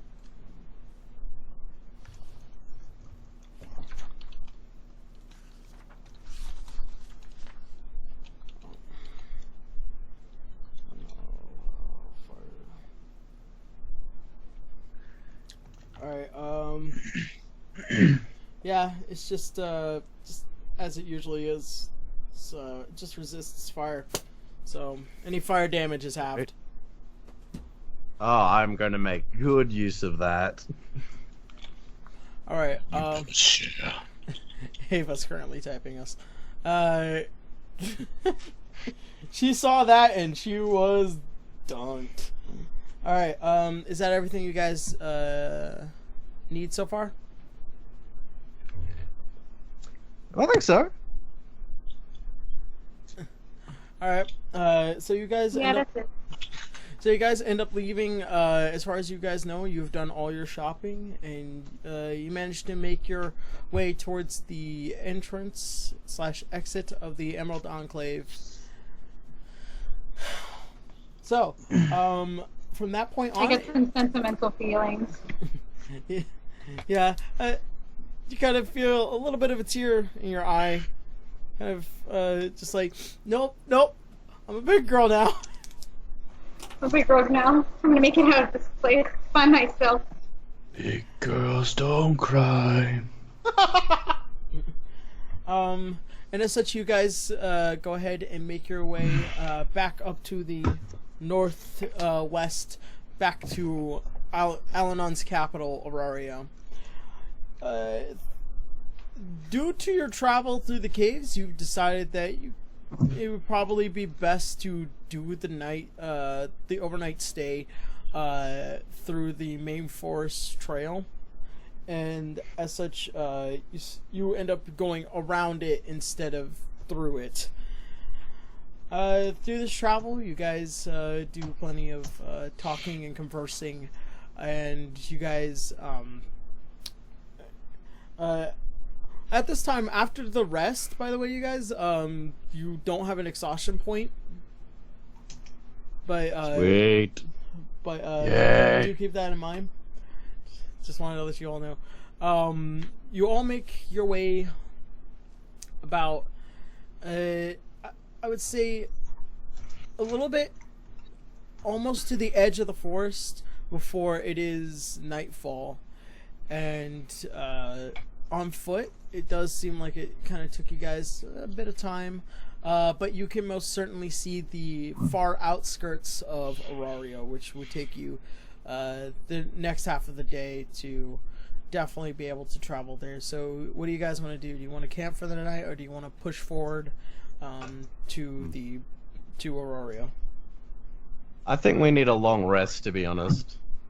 Nah, I think we can handle it. All right. The I'll go with sooner you. we get to Aurario, the sooner we get to Alanna. Aww. How's that for motivation? I can agree with that. Alright, as you guys push onward, you guys feeling a little bit more tired, though. I wouldn't say this gives you an exhaustion point, it just makes you tired. You guys push onward onto the travel. I need you all to make a perception check real quick, though. Well, I rolled a 1. What do I roll for perception? Like which dice? It would D20. be D20, and it should be your wisdom modifier. Okay, D20. What's the modifier? It should be on your character sheet. I know. 18 total. 17. 19. And Arya? 16 total. My mic was muted.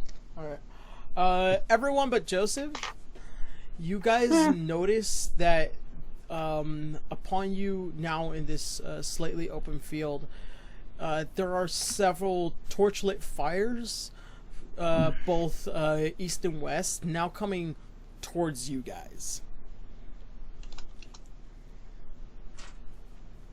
Oh dear. Wait, what's the problem? Oh Christ! Are you kidding? Fuck.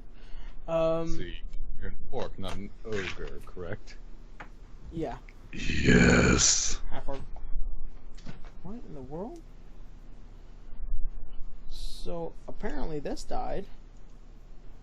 I don't know how, and I don't know why. We don't have music, so oh well. All right, Joseph, take it away for the music. Beg your...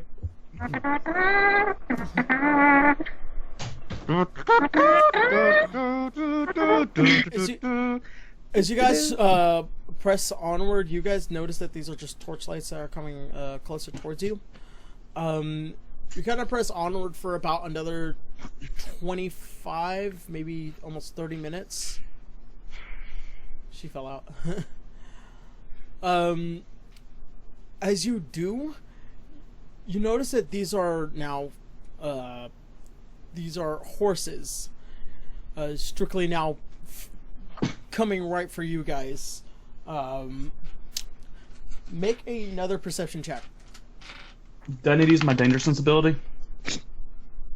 I just rolled another 1. Jesus. That's 2 in the row. I'm completely oblivious. 21. 15 total. I think there's like dirt in my eye or something.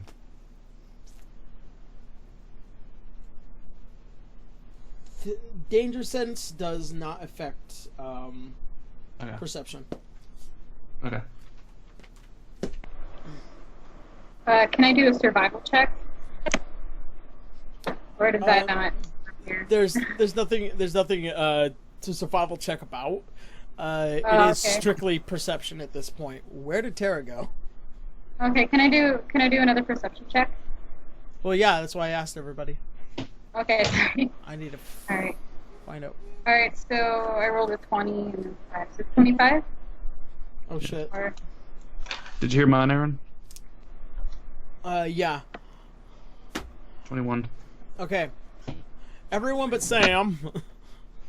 You notice in the far off distance, these individuals look very familiar. Uniformly, there are about 4 coming from east and west, and what you notice is that they have these reddish-looking shirts, these brownish pants, also along with a reddish scarf. Rugged-looking individuals, all carrying crossbows and blades on horseback. I'm just playing with my abacus because I have no idea what's going on.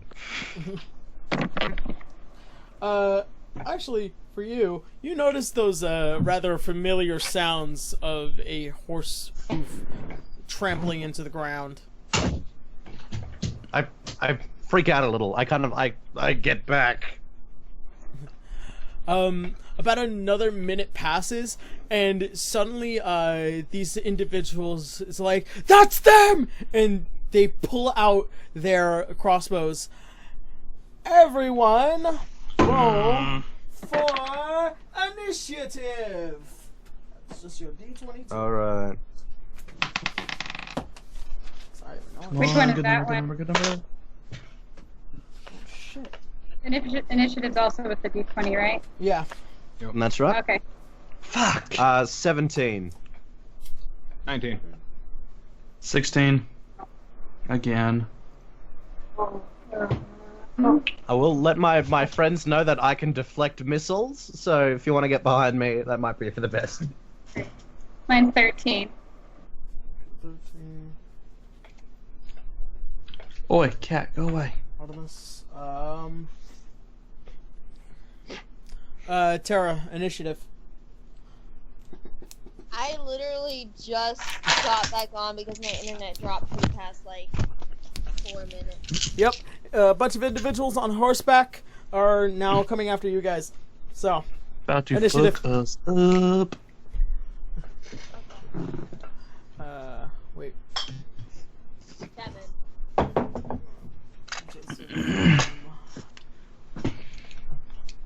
7?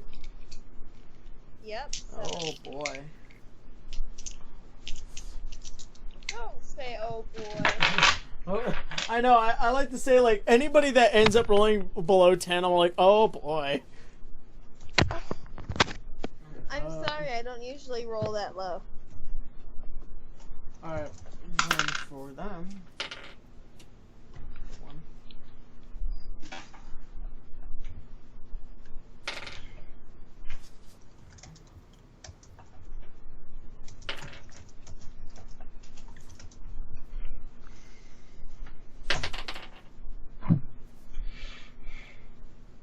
Alright. Now the fun begins. Luckily I don't need to play. I didn't need to draw out a map, so thank God. Alright, so this worked is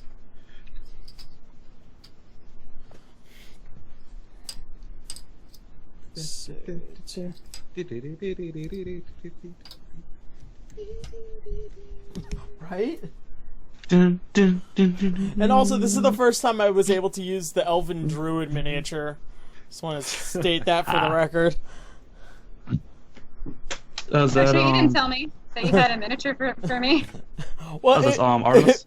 yeah, because I don't have like I don't have miniatures in general. This is the one that Ava actually gave me. Ah. Do you have an Ike amiibo? That could work for Braun-ish. I actually have a miniature myself, so I'm gonna be moving it around, just purely for me. All right. So top of the round, Begomnin, you're up. All right. Let's see. The closest one would be. For you. Oh God.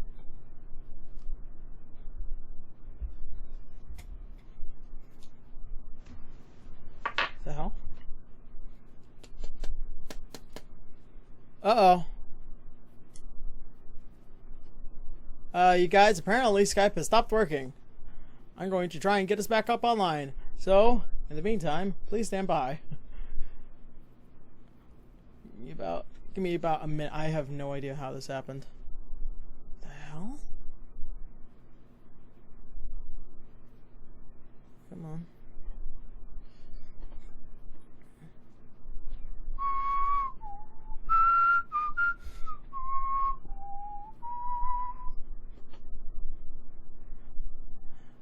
Meantime, and me trying to fucking fix this, I will play some song.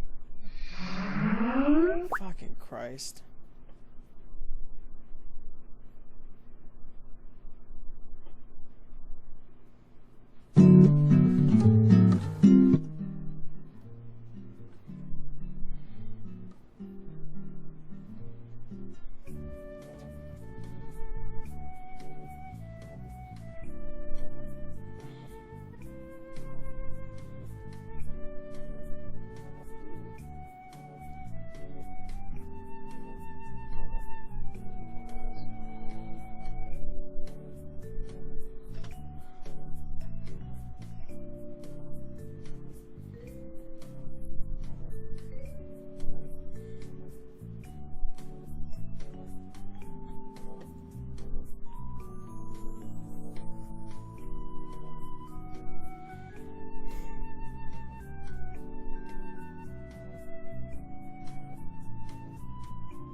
Think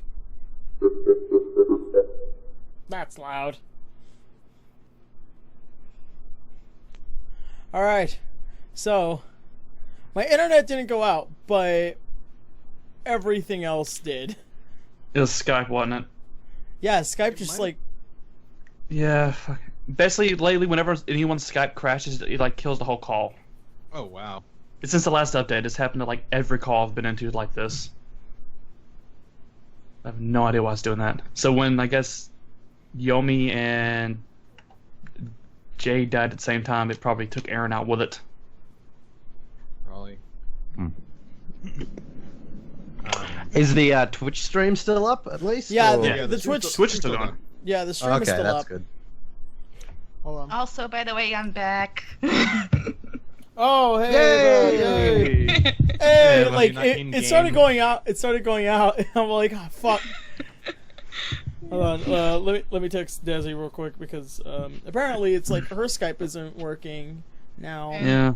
Where's Hey, Aaron, Tira? check outside just because I think it kind of crashed on my end because the storm we're in right now. We're in the I don't middle know of if it's a affecting you guys. Well, I'm down by Elsinore, so. Uh-oh. Okay, and you know I live in Mako, so it is fucking pouring right now. So I don't know if it would affect you guys too, or if it's fucking yeah.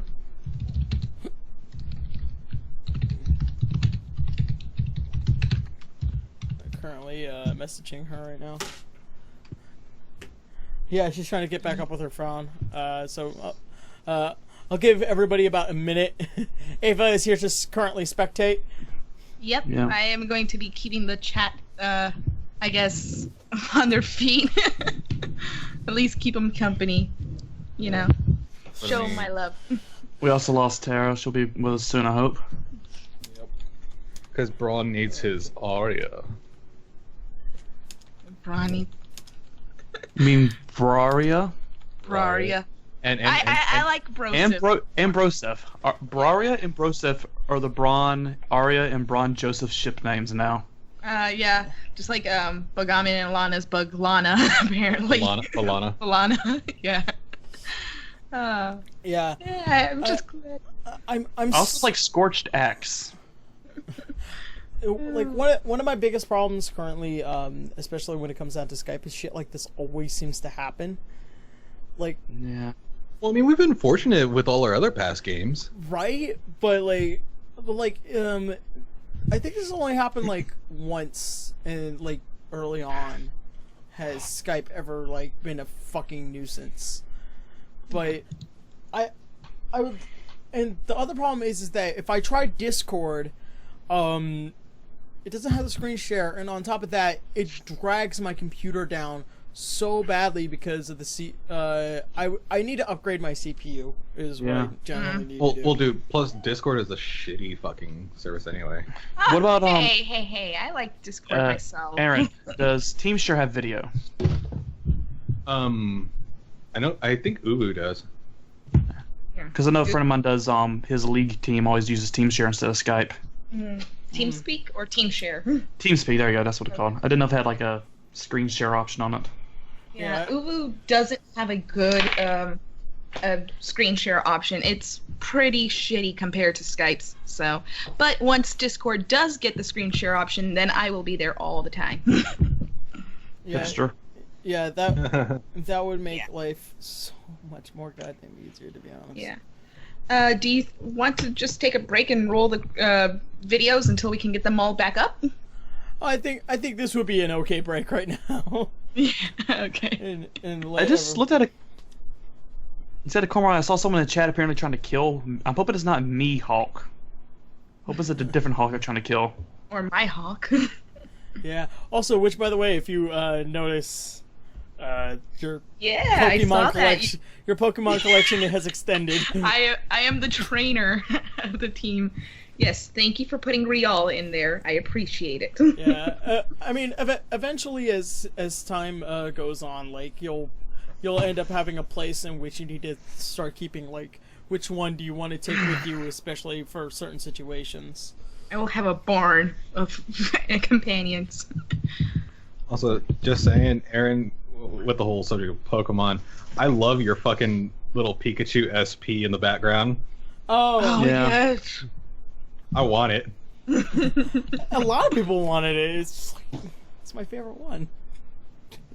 Yeah, I remember somebody on Twitter tagged me on one of their posts, and apparently like calling me like a huge weeb for this. But no, it's like I think this was like a limited edition. I just found it at a garage sale. Yeah, Nice. It is. And so I was like, oh man, I really want this. It's like, I'll give it to you for like $75. I'm like, haha, mine. And so that's a rip. Yeah. That would have been like $5. No, It's called haggling, man. If you find stuff at a yard sale, fucking haggle. Oh yeah. Oh no, I haggled it down from I think like $100. So How do you spell Auschwitz? AU. No. What? SHWITZ. Auschwitz. Auschwitz. Very good. And why do you need to know that? Paper? No, one of the people who follows my game streams was asking about Fall Auschwitz, and I couldn't remember how to spell it. Auschwitz. Oh, and he was having such a good day. He burnt down the London Bridge, sang the song and everything. I knew somebody was gonna go with that. For anyone wondering what I'm talking about, I made a concentration camp in Fallout 4. Oh. For ghouls. Oh my god. Yeah. By the way, I had been watching or hearing the stream in the background. Oh my god, some of you guys need to learn how to haggle. I'm like, you just use some cunning or something. Yeah. Well, Braun's broke, so he can buy shit. He has like 80 gold. He can use his charm. When you get back in game, I will consider you the official haggler of the game. Yeah. Aaron, speaking of the game, it looks like Jade's out. What? It looks like Jade's out for tonight. Oh shit. Like she can't connect. Yeah, she said, "Sorry guys, I'm actually have to go. Yeah, come back next week." Yeah, we'll have her along next week, in which you guys can enjoy that is. But what happened with Tara? Where's Tara? I don't know. She hasn't responded. Someone ever sell? Let me try and drag her in and see if that works. Did any of y'all have her cell? No. Nope. Oh, I do. There you go. Yeah. It's no, Sam she's with us. Yeah, Sam. Yeah, I am. Yeah, I don't know where I went. Give me 1 second. My D20 just got carried off by a cat. Oh my god.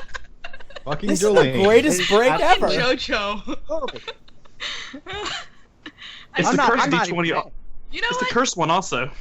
During this break, chat, go crazy. Ask us anything. Yeah.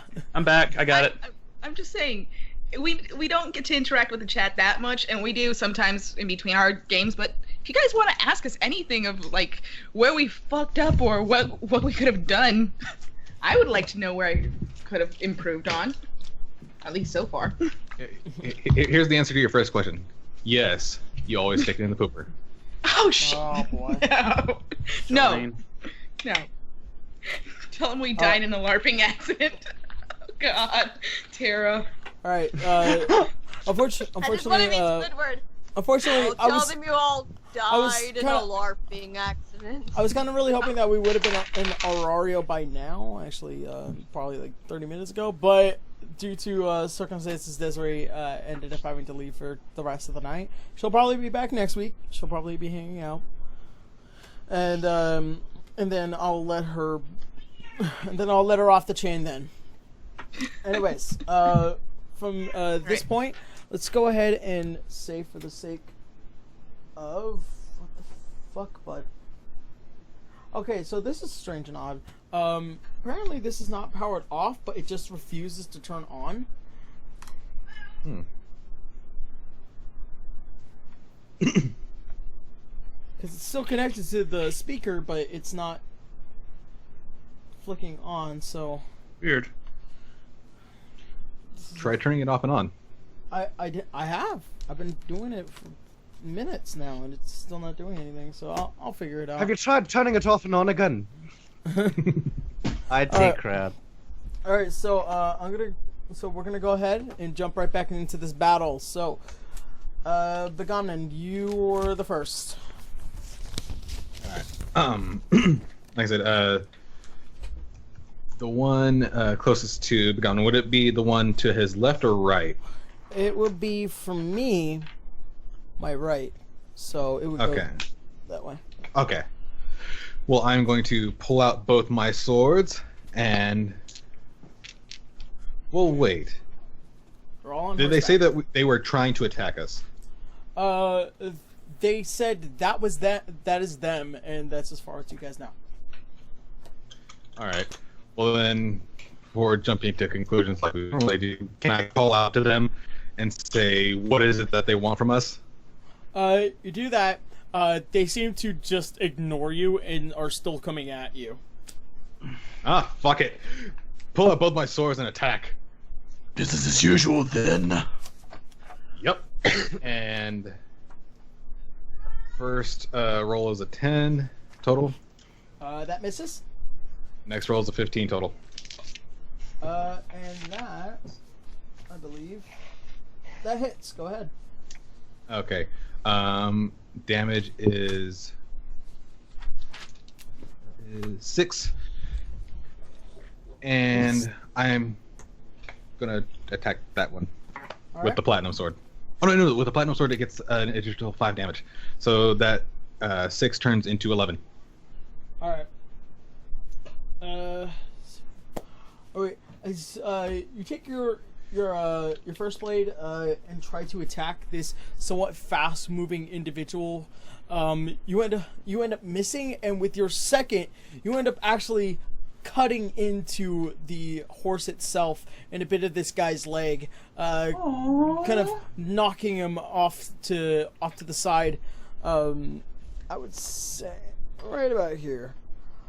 And Okay. you Well, have I mean, we can use stopped him the horse as completely. glue. And what was the damage again? 11.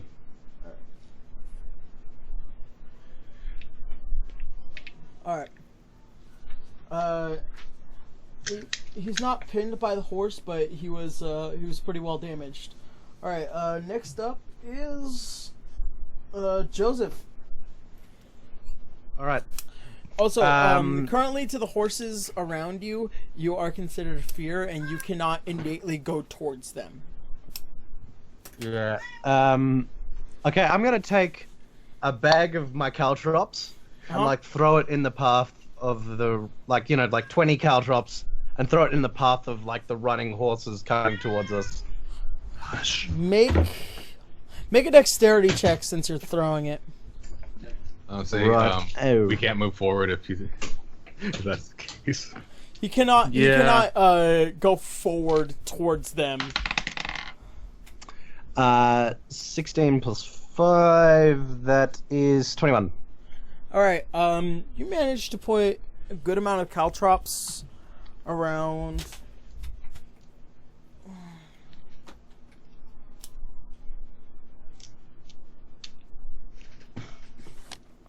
Here. And as a minor, I'm also going to move in front of the group. So, like, if they decide to use their crossbows, I'm ready for them. And here.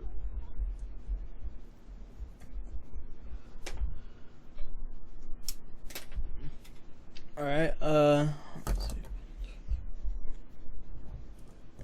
So you end up moving a little bit forward. You kind of spread out your caltrops around. They do, I believe, 1d4 piercing damage, if I remember correctly. So I'm just hoping that it'll trip up the horses. We'll see. All right, and from that point, you're gonna go ahead and hold your turn. I'm like gonna get ready. I'm gonna get into defensive, ready to catch arrows. That's like my Okay. pose, I guess. All right, then I'll leave you at that. Next up is Should be Braun, I think. Braun, yes. Alright, which one's the nearest to me? For Braun, that would be number 3 right here. And which one? Which figure's Braun? Sorry, just a subject. That's what I thought I could make sure. The caltrops are not between me and that figure, correct? Currently no. Okay, good. Alright, I enter my rage. Alright. And wielding Argoth, I charged up to the enemy to attack. Alright. Managed to get right up to this guy. Go ahead and roll. You're not, now, you're not in a frenzy rage. You just told me you rage. You're not in a frenzy rage. Then rage give me the extra attack? Yes. No, you have an extra attack in general. Yeah, but thought I got a third one when I went to a rage. You get a third one when you go into a frenzy rage. And that takes Well, an I choose to action.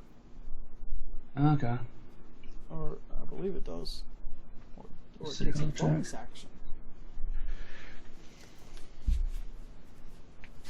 Yeah, it says a weapon attack is a bonus action on each turn after this one. Yep. Yep. Alright. So I only get to use 2 dice or all 3? Just 2. So go ahead and attack 2 times. Alright, but wouldn't I be able to use the all 3 on the next one? Yep. Alright, making sure. Oh, wow. Okay. That would be... And add my strength again, correct? Yep. Alright, so 24 and 19. Both of them hit. Go ahead and roll damage.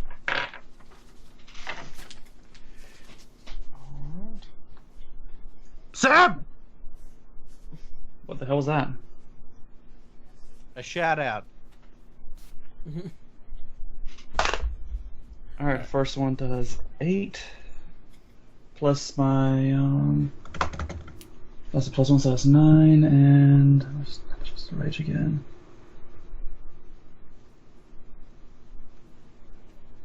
Alright, so yeah, 12 for the first one, and the second one is Jesus. 8. So 20 Yep, points second one's of 8. damage? Okay. Yeah. Jesus. Barbarians, man. They don't fuck Get around. the job done. Yeah. All right. I just gotta quote as Hamilton. As you take Argoff and you beat the first part of the horse, like the chest of the horse in, it completely flips this guy over its head, and he lands on his back as hard as possible. You seeing him now on the ground, and you come down, and he tries to roll over, but you end up slicing well into his back with Argoff, and he's just now on the ground, just curdling in pain.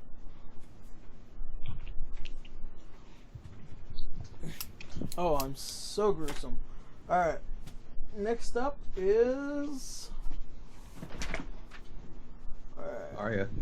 Nope. No. Nope, it's these guys' turn. So this first guy, he's going to take a shot at... Oh, no, wait. Yeah. Alright, this first guy is going to take a shot at you, Braun. Okay. Which is an 8. It's an 8. My armor class is a 15. Okay, that doesn't hit. Good. And do I have, because I kind of readied in action, am I able to jump in front of other people to take the bullet? He's too far away for you to do that. Gotcha. He shoots one at you, and then he's gonna fire a second one, which is a 9 towards you, Joseph. 9 does not hit me. All right. On the horseback, he manages to let off 2 shots from his crossbow, and neither shot being able to connect you guys at all. All right. Suck it. This is the first time I've ever not been hit, I think. Holy shit. All right. This guy spends half his movement getting back up, and he draws his blade, and he's going to try and attack you, Braun. Alright. Which is an 18. That's gonna hit. Alright, so that does about 10 points of slashing damage. Ouch. So I'm at 57 again. Alright. Second one. And he's going to attack you again. This one is a natural 20. So 5, 10, 15. He does about 15 points of slashing damage to you, Braun. So he slashes you once, and then seemingly where you have gone crazed, there's a giant open spot. In which you had left open originally, and he slashes at it again, cutting well deep between your abdomen to your lower side around here. And that will be the end. Ouch! That will be the end of his turn, and so it is now Artemis's turn. And she is going to fire off 2 arrows towards number 2. And I want to say, let's see.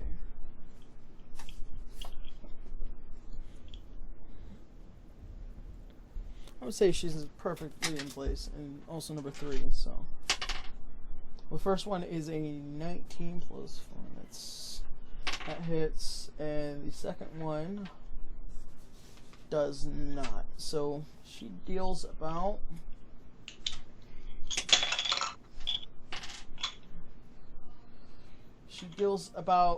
10 points of piercing damage to this first guy, knocking him off of his horse from her bow and arrow. And she then immediately draws back and fires another one towards this other individual, which had attacked Braun, but manages to dodge out of the way just in time.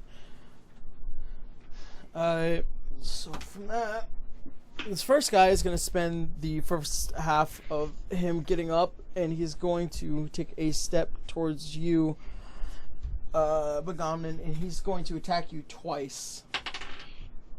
The first one is a natural 20. The second one is an 18. Both hit. So that deals about... Ah, dang, son. Yeah. Nope.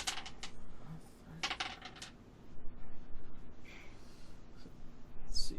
10 points of slashing. Second attack. And so, so this guy ends up getting up and just immediately slash, and slashes you well within your chest. Some very deep wounds. He does about 20 points of slashing damage. Fuck. Jesus.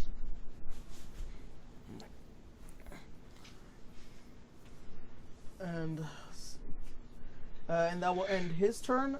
Arya, you are up.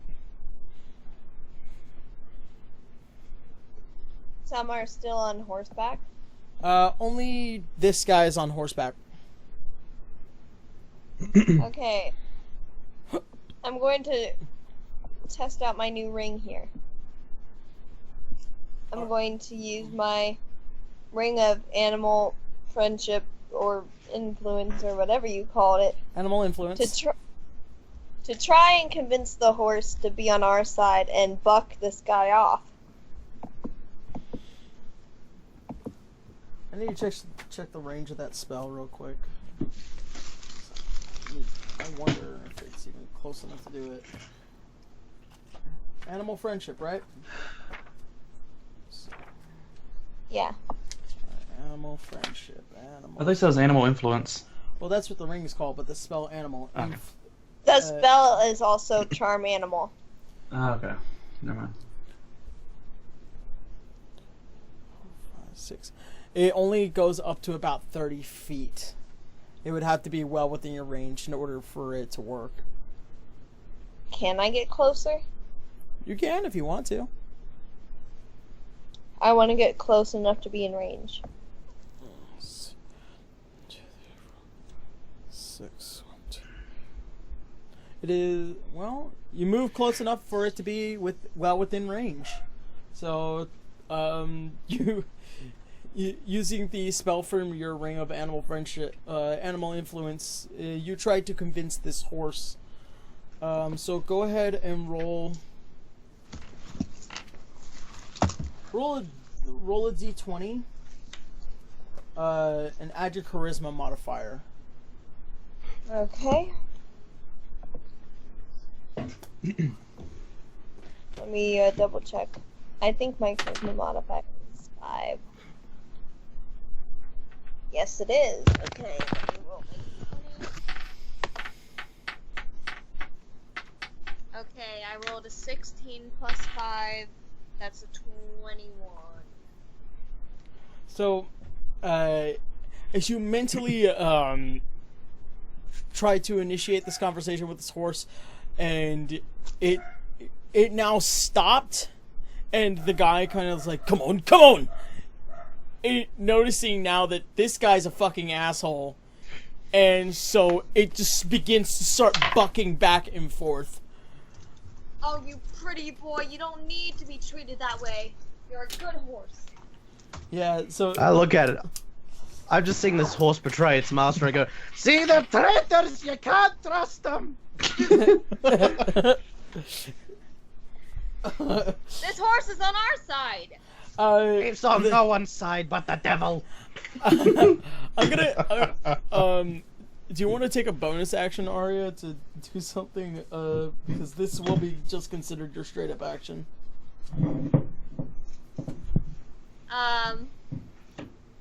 I'll try to cast, like, throw my javelin, too, at the person. Alright, you draw your javelin and you try to, get a good look. So go ahead and roll a d20, and add your dexterity. Okay, rolled an 11. Dexterity. Okay, 11 plus 4, 15. Alright, wait, it was a 15? 15 total.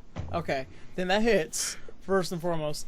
With the skilled eye in which that you have, mainly for the fact that you have dark vision, you manage to just time the buck just right, and you throw your javelin hard enough. Go ahead and roll damage.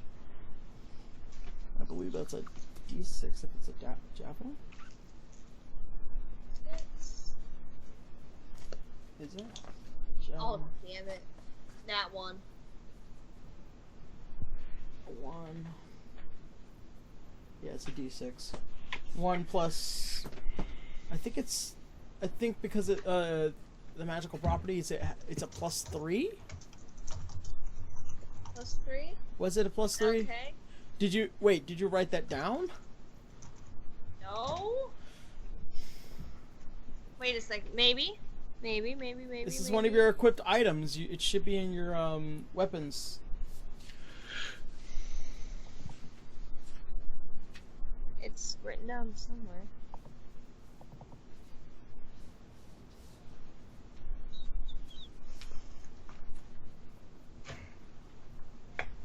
Keep myself item cards for these things. It is written down somewhere. It's just I have to go into an actual PDF editor because the previews of the PDFs don't show what I've edited. Ah. Alright, so it should be 4 piercing damage overall to this guy. You were right, it was 3. Yep.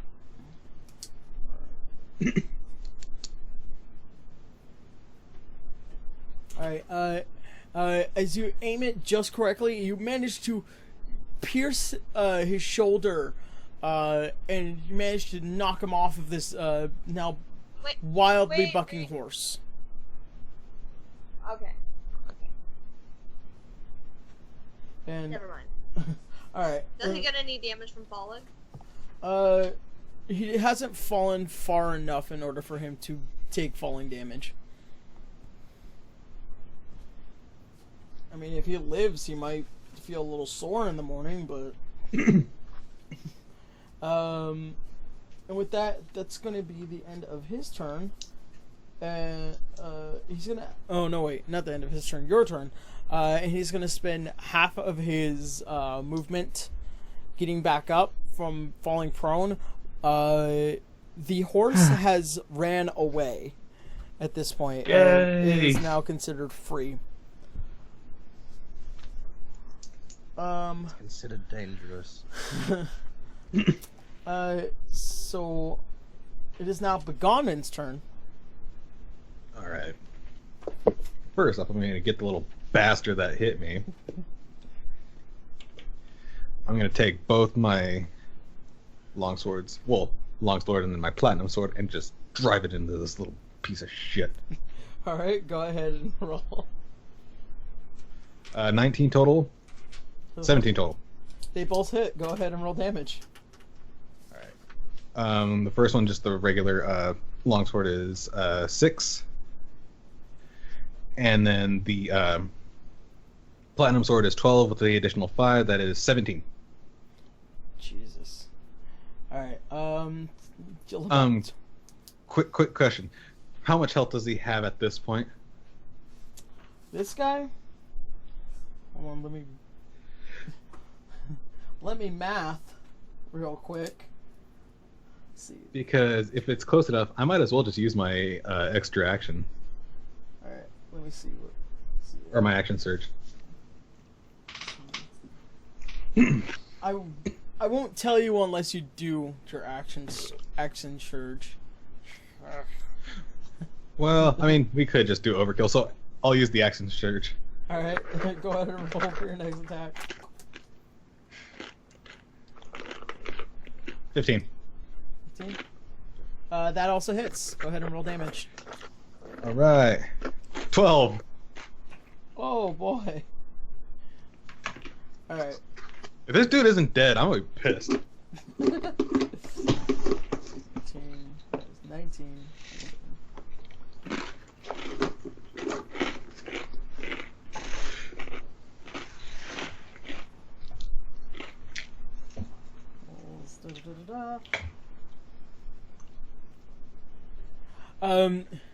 You go in and go zah, zah, and stab him in for your final strike, and in this bloody mess he just still keeps it going, and he's looking at you real angry now. Why won't you die? We're not like the rest of this cannon fodder Montenegros. Does he really throw something at me from the ground? No, that's me. I fatten your general direction. Alright, Your mother was a hamster and your father smelt the elderberries. Tara, marry me. Alright, next up is Hold it. Joseph. Alright. So there's caltrops right in front of me. They're all kind of far away. I only have one ranged weapon. A grappling hook. Oh my god.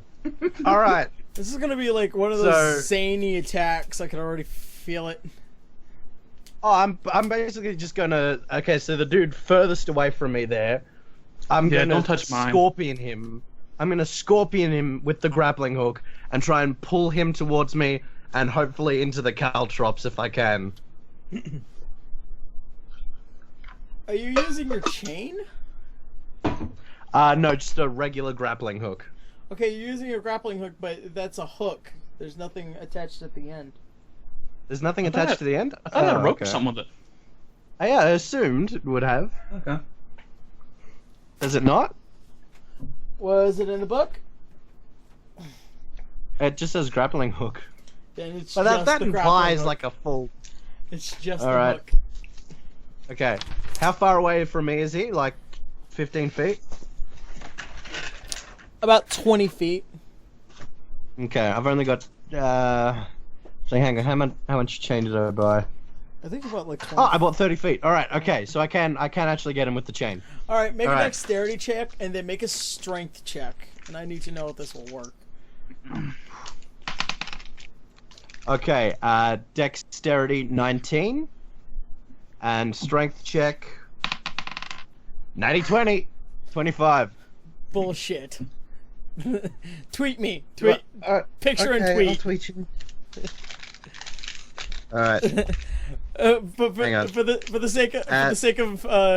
sake of a okay moment, you attach your chain to the end of this grappling hook, and as you just whirl it a bit over your head, you being able to see in the dark, you clearly see this guy who is now standing toe to toe with your half orcish friend, throw it well over past, and you manage to be able to pull it down enough to where the chain kind of comes around his neck, and knowing that being the perfect moment, you then pull fast enough, and you hear the impact and the gore from the grappling hook digging deep into his body, Holy shit, this was more than I expected. One of the 3 prongs of this grappling hook sticking into his neck, one into his armpit, and one still just sticking out around his back. And he's going, ah! Ah! Ah! And as you're now pulling with a smile on your face, and now he dropping to his knees is like, ah! Ah! And now on the ground being dragged by this grappling hook, pulling him now through the caltrops, and these sharp-ended points now piercing him over and over and over again. I need you to roll 4d4 plus your strength modifier. Wait, Aaron, which one did he attack? The one next to me or the one The furthest one next from to him? you. The one next to I you. thought he said he was attacking the one furthest away. No, Yeah, this guy, right? no, the other dude. You wouldn't be able to get to this guy. No, the other one. No, you wouldn't No, be able no, to no, get the to other that one. guy either. In fact, There's 4 guys on no. the table. yeah, Yeah. no, you wouldn't be able to get to this guy. This is the only guy you'd be able to get to. Okay, well then I do that. Yeah.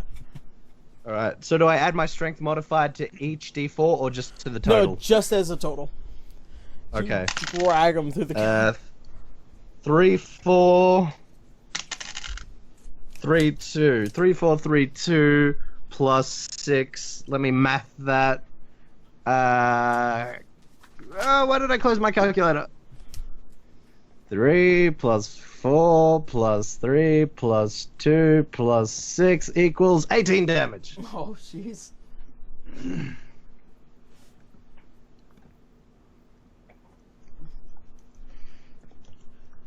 Oh, he is well not okay.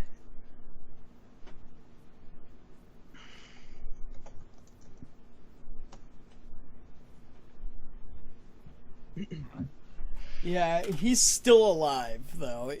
He's on the ground prone, but he's not doing so well. Not doing at all very hot. Alright, I'm gonna call that your turn. You're up next, Begomnin. Or, no, not Begomnin. Braun. Too many Right. B's. There are a lot of B's and A's in this game. Yep. There are. Alright. Shoot. Reaching the other guy off by himself, would that take up one of my 3? I wouldn't be able to do 3 attacks, I'd only be able to do 2, correct? You'd be able to attack this guy? Yeah. You could go into a frenzy rage and still move. You just have to attack Yeah. him. Yeah, I didn't know if that would take up one of my actions, basically. No, a movement is a movement. An action is separate. Okay, gotcha. Alright, I guess I go for the next nearest target, that guy, since Joseph's more or less gonna kill the other guy. Alright. Oh, I'm gonna do things to him. Or you can just, like, hold him so I can just come in, like, pound his face in. Well, I mean, he's already held down. I'm assuming he's prone. Yeah. You could probably stomp his head in. Yeah, I still want to use my 3 attacks, though. Because if that take one movement, and you know. Right. So you are now up to this this guy. He's still on the ground, prone, for the reason that he was shot off by Artemis. Right on. Alright, I mean... Come on, something good. Big money, no whammies. Alright, so plus my strength, that's a 17, that's a 19, and that's a 15. 17, 19, 15. 17, 19, 15. All of them hit. Go ahead and roll damage. Swing. How's this? Oh, there it is. Sorry, my cat was slaying on my dice. God damn it, Jolene. 7, so that's a 10. Jolene, Jolene, Jolene. I'm begging on you. Stop staying on my Come on, dice. come on. Oh! Shit. Sorry, TD is being 10, young. 11, and 14. 10, 11, 14.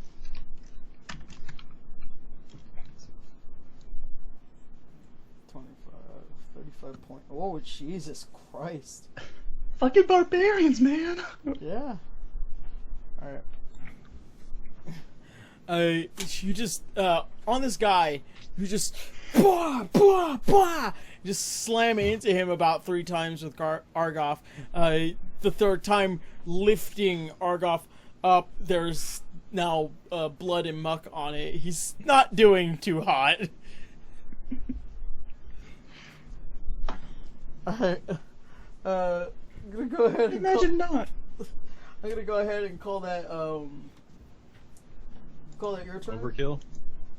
I'm gonna say that's the end of your turn. So there's this guy spends half of his movement kind of just drying himself up. He's gonna make 2 attacks onto you, Braun. That is impressive. He can still stand. So the first one is 17. And the second one is 15.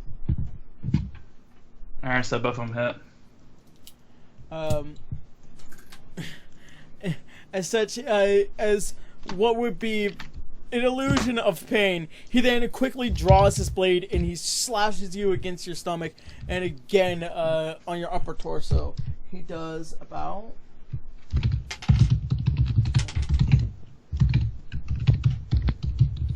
He does about 18 points of slashing damage. Ooh. Alright. I'll do that. Yeah, these guys are tough. They're pretty tough. Why aren't they dead yet? Alright. That's the end of his... You said it was 18? Yep. Alright. This guy right here, still with a grappling hook within his body, he's gonna actually spend his action trying to pull it out and then spend half of his movement to... As like a reaction, can I like tug on it? Sure. I'll give him disadvantage, that'd be funny. Oh! Alright, he originally rolled 18, but now he rolled a 10, so it doesn't work. As he tries to reach and grab for this, and he tries to tug and tries to pull it out, like, with a mean face, you, like a fucking Joker, pull on it just a bit, and he's like, ah! But he's gonna stand up. He's spending half of his movement keeping himself from being prone. Alright. Next up is Artemis, and she is going to let's see.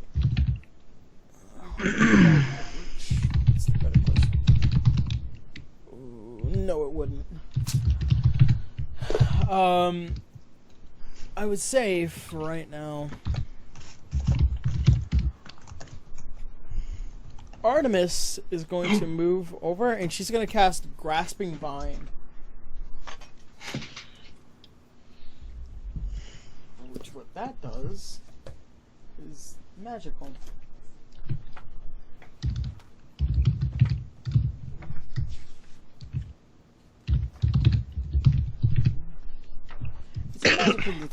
It's a magical little spell known as Grasping Vine.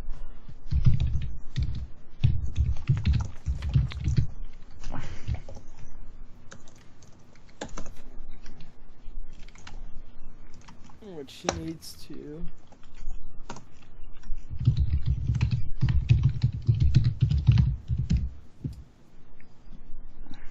Dexterity.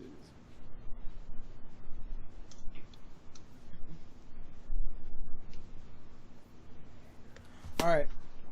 In which she then casts a spell onto this guy and creates a grasping vine here, and it lashes out towards him, in which he needs to make a saving throw.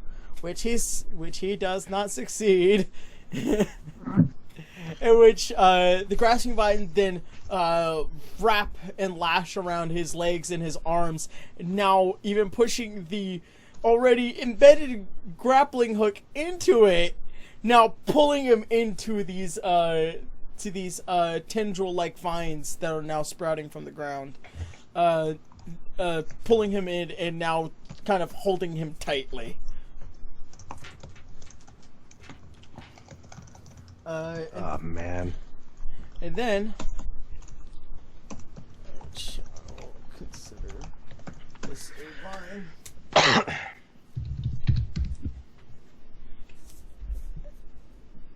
So he is considered grappled. And with that being said, I will say that will probably end her turn for right now. Arya, you... Oh, no, wait. It's not Arya. It is now this guy's having a magnificent sword fight with Begomnim. He's going to make 2 attacks onto you, Begomnim. Fuck. The first one was a natural 20. Fuck you. The second one was a natural 20. Fuck! No! Holy shit. Prepare your anus. Not the dragon! Oh my god. You're gonna kill Alanna's future husband. I'm gonna die right now. No. Alana's beige senses are tingling. God damn it! Why do you do this to me, Aaron? We just hear like not my Alana's fault. ghost off in the distance. Just psychically You can reaching hear out. Shay howling in the distance. I'm like, And Let me get. this now I get- somewhat angered. I get that Leia feeling when Han dies in the Force Awakens. Spoilers. Spoilers, damn. Shush. It's been out for months. Yeah, watch if you Secret on the couldn't internet. watch it illegally on the internet, he takes a slash and then stabs right into your side, Begomnin. He does about 26 points of slashing damage. Fuck. See that. He's the one who has healing potions, I think. Yeah, I have about 7 regular healing potions and like Prepare your anus. 3 of greater healing. This is specifically how, like, you notice how easy things were way in the beginning? This is a clear representation of how things can go that can go brutally south. wrong. Yeah, and this is all base shit too. It's just he has a +4 and I've been rolling a d6. The only reason why it's like that because I rolled 2 nat 20s, which fucking caused goddamn. I would have called damage. bullshit on that. I'm not kidding you. I'm gonna call reroll. Hacks. I call hacks. I'll send it to you guys. I'm not kidding you. It's still sitting there.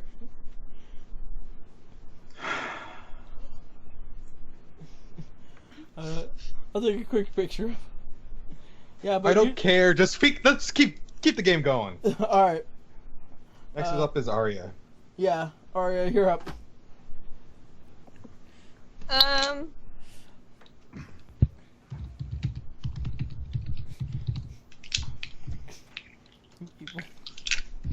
Well, I'm going to try something I haven't tried yet. Oh lord.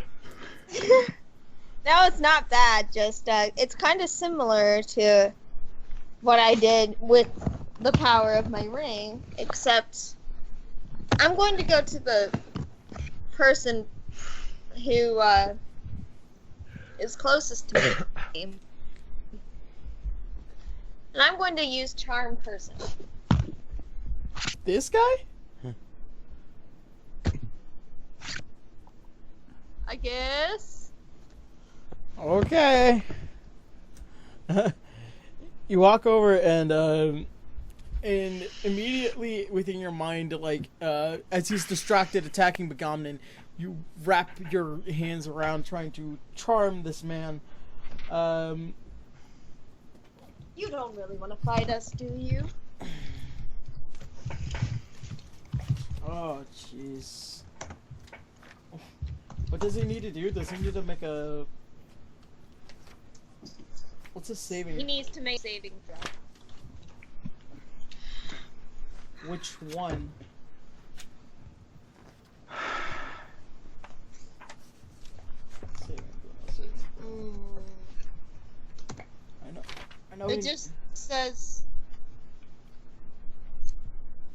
I'm looking on like the wiki right now.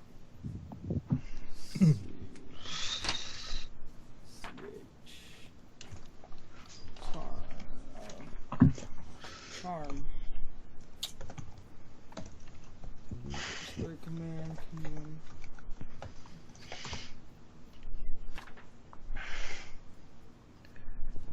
Charm person. You may attempt to charm a humanoid that you can see within range. It must make a wisdom saving throw and does so if with advantage if your companions are fighting with it.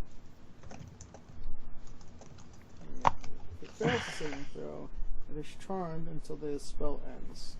Alright, he needs to make a wisdom saving throw. What's your spell DC? 16. I just have to hope it rolls low.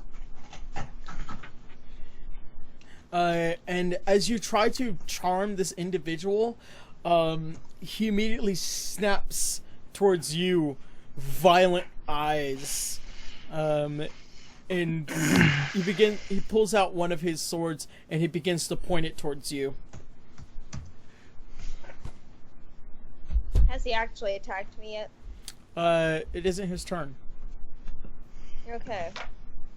But you definitely know that spell did not work. Okay. Is that the end of my turn? I would say that was a bonus action, so you still have an action to do this. You please. Okay. And I'll use my personal favorite, Vicious Mockery. Alright. Okay. It's still, it's 1d4. Unless you, do it at higher levels. Okay. Which is great. Let me get my d4. Here you must succeed a wisdom saving throw or take 1d4. Let's see if he makes his wisdom saving throw, which I already know what it is. And he doesn't!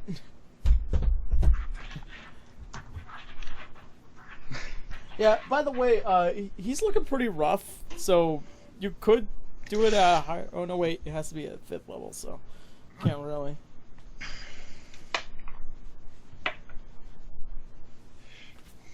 Wait a second. So it's a d4 plus my charisma modifier, I think. No, it's your d4 plus your attack spell bonus. Which is located next to your spell DC.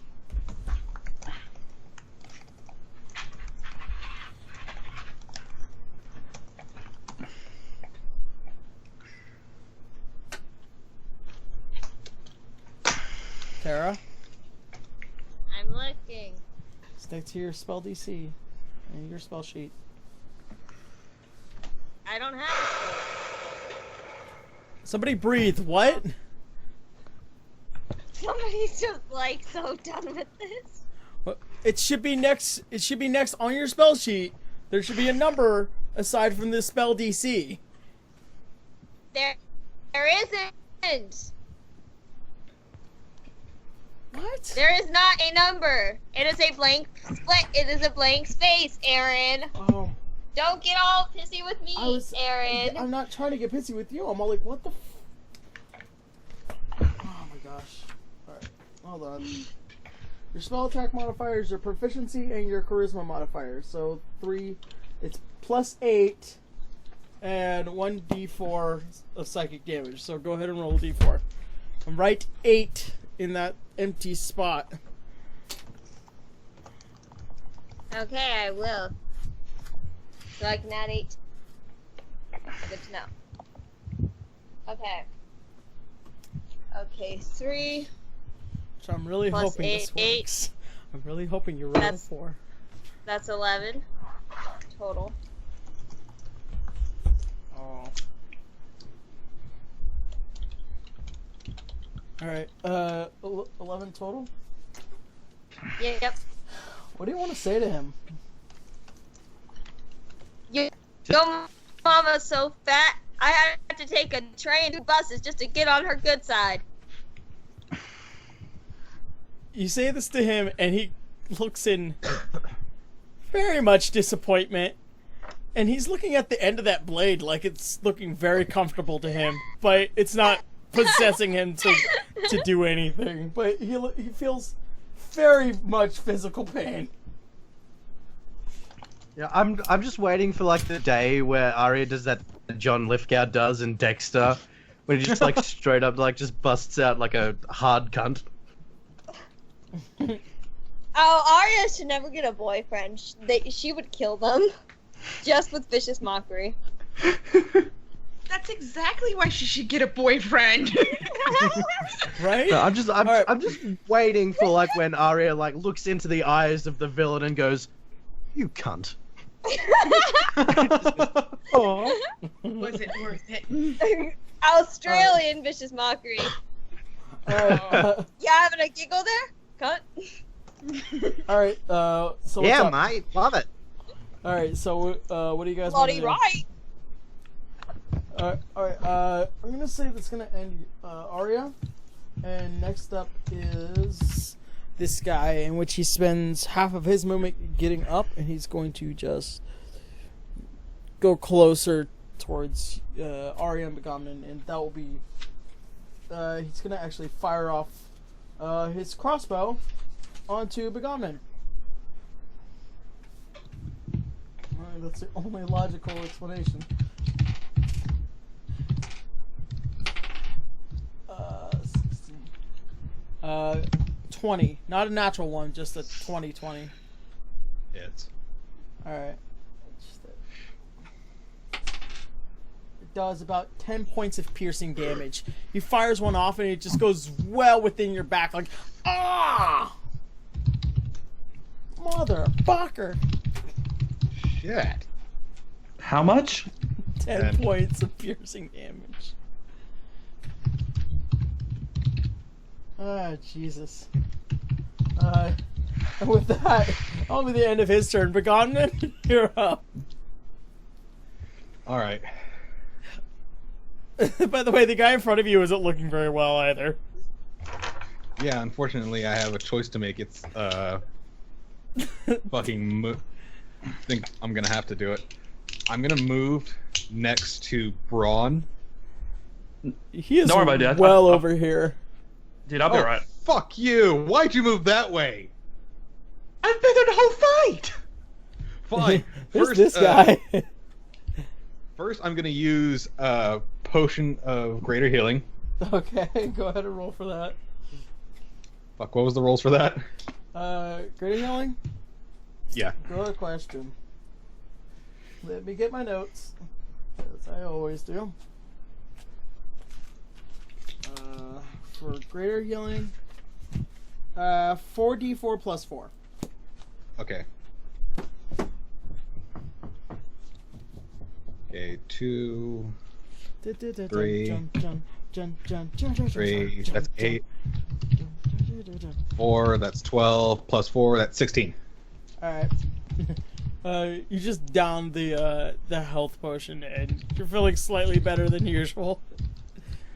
I'm also gonna take this time to attack, use my second action to attack the asshole in front of me. Okay.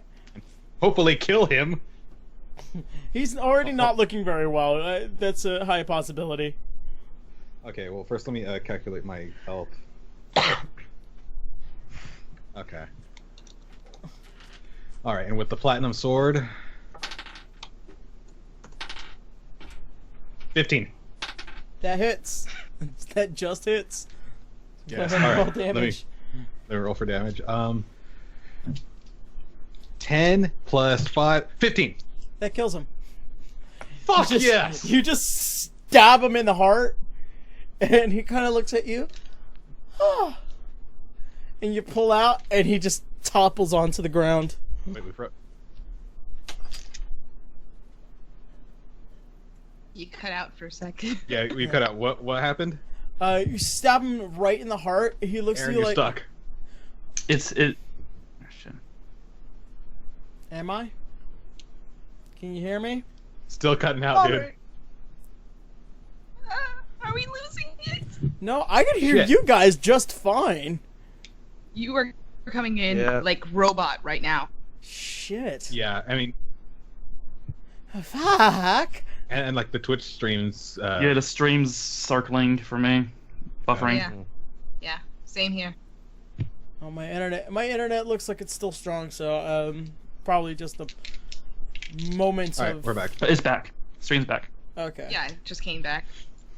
Okay. The moments now, high. for the third time, what happened? Means take it easy.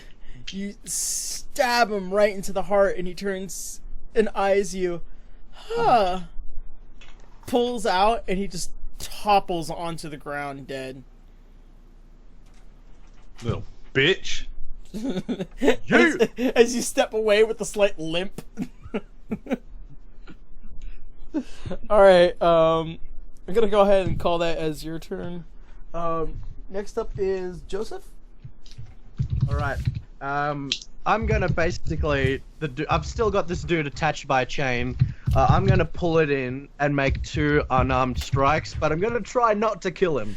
I just want to knock him out. Make a strength But basically, check because he Right, is in the okay. grasping vine. 19 plus 6, 25. Okay. Alright, and then I'm just gonna punch him in the temple twice. Try and knock him out. Alright, 15, 17. Both hit. Yes! Alright, okay. I've bought a whole bunch of D6s, so I'm just gonna roll 2 at a time. So proud of you. 6 plus 5... Oh no, 6 plus 6, 12, and 2 plus 6, 8. So 20 damage. And this is on to who? Number 3? On the dude I just pulled with the chain. I'm pulling him and I'm bashing his head in the temple. And so you do, and it kills him. You basically, as you pull back your fist, this guy's face, concave in its form, does not seem to be breathing or moving. He's just not good at all. Alright. He's dead. I'm gonna rip the grappling hook from his body so I can reuse it and go, oh shit, I was supposed to take him alive. and so you pull it out, and as it's within your possession again. All right, call that your turn. So, Braun. All right. My guy's looking pretty bad at me. Yeah, he's looking really rough.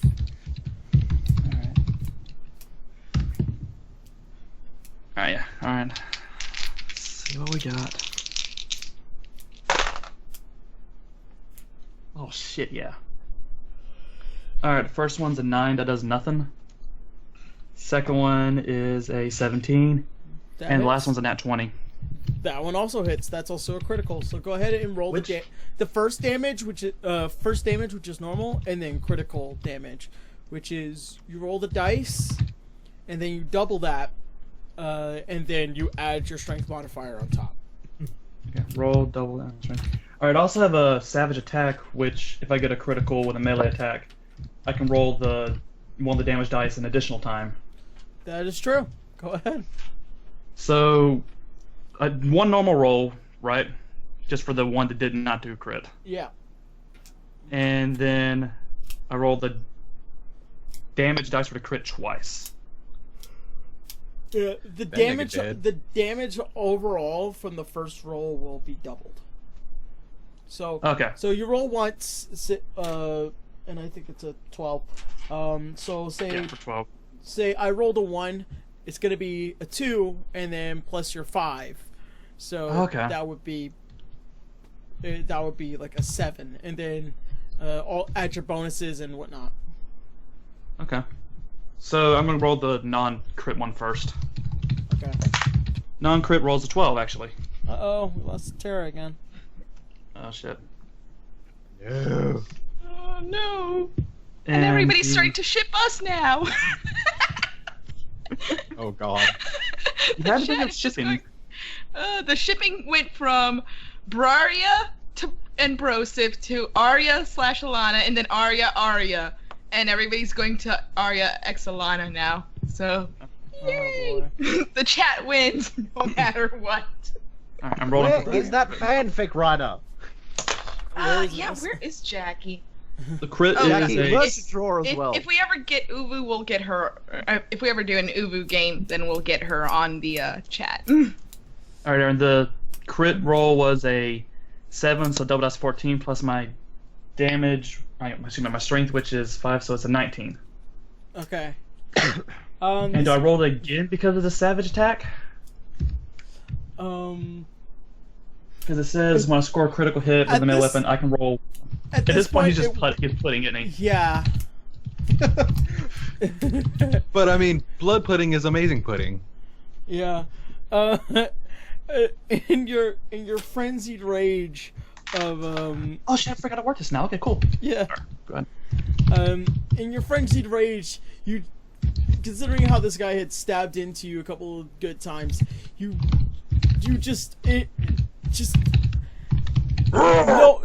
no memory in reality. Just completely mash this guy into oblivion. Also, I need you to put in another blood tinge point to your weapon. Alright. Blood tinge points. 2. Okay. Alright. Am I getting one of those every time No, I haven't rolled a 20 yet before now, have I? Okay. Actually, I can't tell you. Yeah, okay. DM stuff. Yeah, I gotcha. I was wondering if I was getting like every time I rolled a crit. I'm like, no, this is my first crit I've ever rolled, so never mind. I'll tell you out of game, but it's not. I gotcha. It's not canon. It just metagaming is the worst right about now. Yeah, I gotcha. As far as so this guy dead. There's about one guy left around. Kind of a bit of a straggler at this point. Alright, everyone. Let's fuck him up. It is now Artemis's turn. Mainly for the other ones. Let's see, 1, 2, 3, 4, 5. I'm gonna say she manages to get right about here, and 50. Surely. She is going to cast.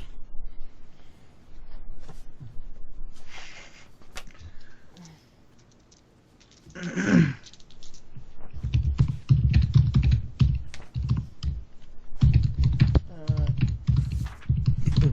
just gonna go ahead and have her cast another grasping vine, which he needs to make a wisdom, which he does not. In which she casts a grasping vine behind this individual, going towards Begomnon and Arya, and they come up from behind and just begin to grasp onto his limbs and pulls him into these vines. He is now considered grappled. Good job. Thanks. E. Wait, Jade, your voice has suddenly got a lot deeper. Oh no, she suddenly got NPC'd. That's what I like to call it, though, to be honest. NPC, does she have an overwhelming urge to vend items? Look at a Starbucks? Right. Oh, that's horrible. Alright, I'm an NPC in my life. You guys have two options at this point. Either this man is considered incapable of battle, and this spell will not end unless she allows it, or you can try and kill him. I'm gonna rap at him. So you're gonna force him to commit suicide. Oh god, again. It's not like vicious mockery, he just straight up raps at him. Everyone will want to commit suicide. Arya, drop me a beat. And I'm just walking straight up to the vines and getting in his face. Alright. Alright. Okay. Okay. Right. You wanna see me lose, but I'm destined to win. Ramp in rapid fire with unlimited ammunition. You know that means that I have lightning speed. Bitch, you can't run or hide, all you can do is bleed. You dead broke, yes folks, your eyes dead like egg yolks. Hit you with frightening jokes of lightning bolts. I'm a mad killer whose hands strike with no remorse. And when this fight's done, I'ma kill your horse. Now run, son. I can't believe we made that work.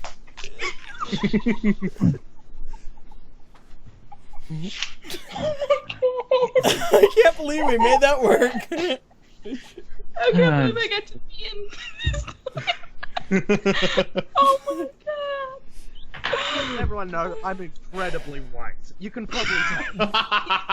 You are not just white, you're Australian white.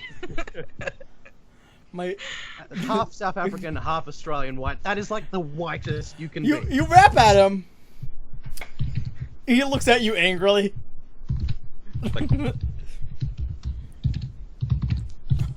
As far as I know, all right. As far as I know, considering how everything has turned out to be, we're gonna go ahead and leave it at here for tonight. Considering that he is unable to move, and that this battle would be considered over due to that wrap. All right, it's a wrap, literally and metaphorically. See what you done there. Right. All right. Well, I gotta say, guys, tonight was a little bit more different than usual. Hey.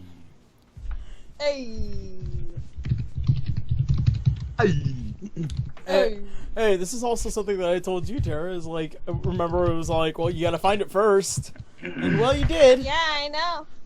I did. As soon as I saw the animal, I was just like, this son of a gun right here. He knew that I wanted that. So I got it. Well, for a magic shop, you know, there's several things that you can find. But hey, if you could possibly request it, I could possibly put it in, depending on how the roll goes. So yeah. These are a little bit more different. Definitely gotta say, a bit more of a normal game tonight. Also, I think tonight was a little bit more either frustrating or frustratingly easy. Also because I managed to pick up a keyboard and mouse, which are two things that I've been really needing since the beginning of this game, because I can't, to give you guys a perspective, this entire board is keeping me from reaching a keyboard and mouse. So you got a port like a Wi-Fi one? That's pretty cool. Yeah. Is it like Bluetooth? No, it's just straight up wireless. It's got a dongle in the back. Oh, bad. So yeah, a little bit more of a slower night, I believe, but still a good game overall, I think. Got in a couple extra minutes in. So, overall, I was also sad that my music went out. I don't know why. I guess I'm gonna have to fix it. That's a shame. Yeah. Alright, but... I'm definitely gonna use my portable battering ram to kill someone next game. Yeah, you always seem to find something ingenuitive in order to fuck with me somehow. That's like what he does, man. Yeah, it's like the bagpipes were one thing, but the grappling hook and the chain was like, you know what? This is actually a weapon that could actually work. And I hate that it does. Just like, I visualized it in my head, and it just felt so cool. So yeah, it's like, you want to know what? Let's see if it works. See if he can try and do this. So a dexterity and strength was like to see if it would even land, like if it would even like get towards him, and the strength was to drag him. Oh man, Nah, it's like, oh, I've got such a high, like Joseph is a god basically. He's ripped. Yeah. By the way, in for the is the chat still listening in? Yeah, they're still listening. Okay, yeah. Well, we're going over shipping stuff in our own private chat, and I want everyone to know that Joseph is ripped. He is. Like you couldn't even grate cheese on his abs because it would like grate, like getting close to it. Like a, not even like he would barely tap it in using quivering palm. Like yeah. Oh, he could quiver a lot of things. Watch it, Elf. He's mine. Like, if you think I improvise in the battlefield, you should see what I use my tools for in the bedroom. Oh boy, I will never describe that though. Unfortunately. That explains the chains you bought. Also, I just want to point out my ring of resist fire. It's not on my fingers. It's a toe ring, you pervs. Oh, by the way, Winged Hero, it has this to be dwarf on your package finger. is pretty big. We rolled for it. It's 10 inches. So Still not as good as the Dragonborn. though. The thing is, Joseph, it has to be on your finger. Unfortunately. Okay. I remove it from my penis. We still need to. I guess put it eventually we onto need to my- roll for bronze dick too, don't we? Oh god, Yeah, we do. no. If you want, Roll a do that. D12. Do that on your own personal time.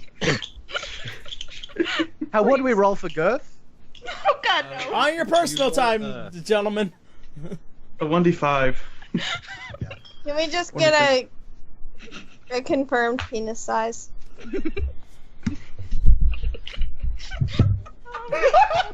I'm not.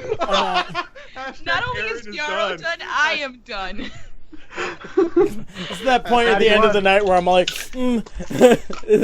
I was joking. It's the legitimate what did point you of my roll life. again for It's the future legitimate reference? point of my life where I sit there. It's like, what am I willing to put up with today? You gotta look inside yourself and say, what am I willing to put up with today?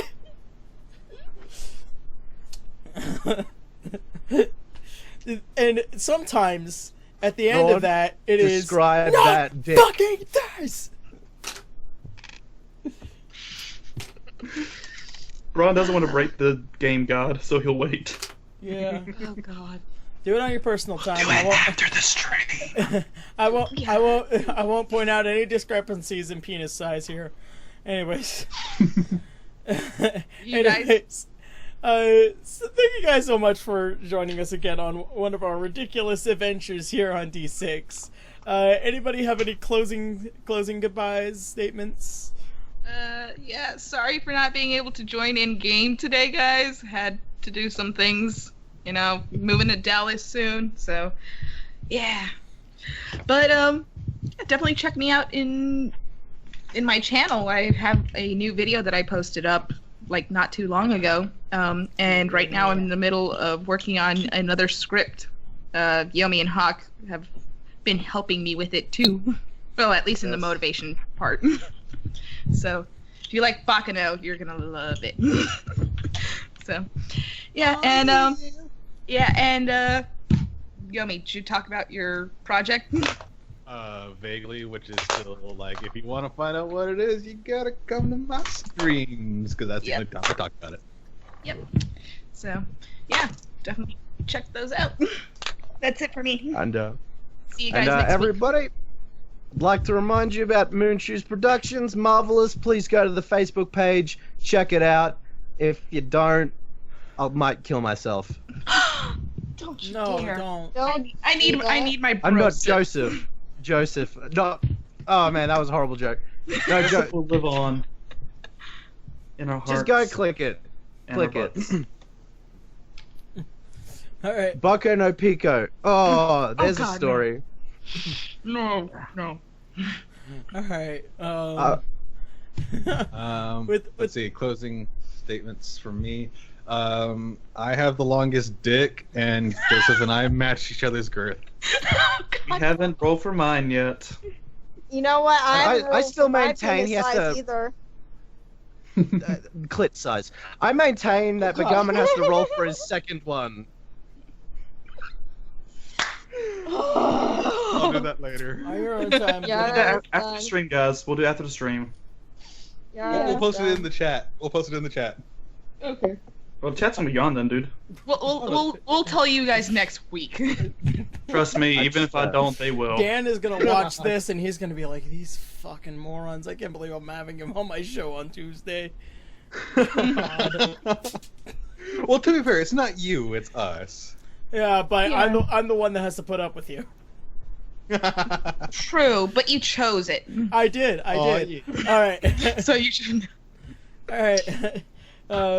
So with that and everything being said, thank you guys for watching, and I'm really glad that all of you were able to join us again tonight on our silly adventures. So, with that being said, I hope to see all of you next week. Well, we will actually have Alanna and Desiree again, in which she'll probably do a lot more. So, thank you guys, and I hope to see you all again next week. So, goodbye.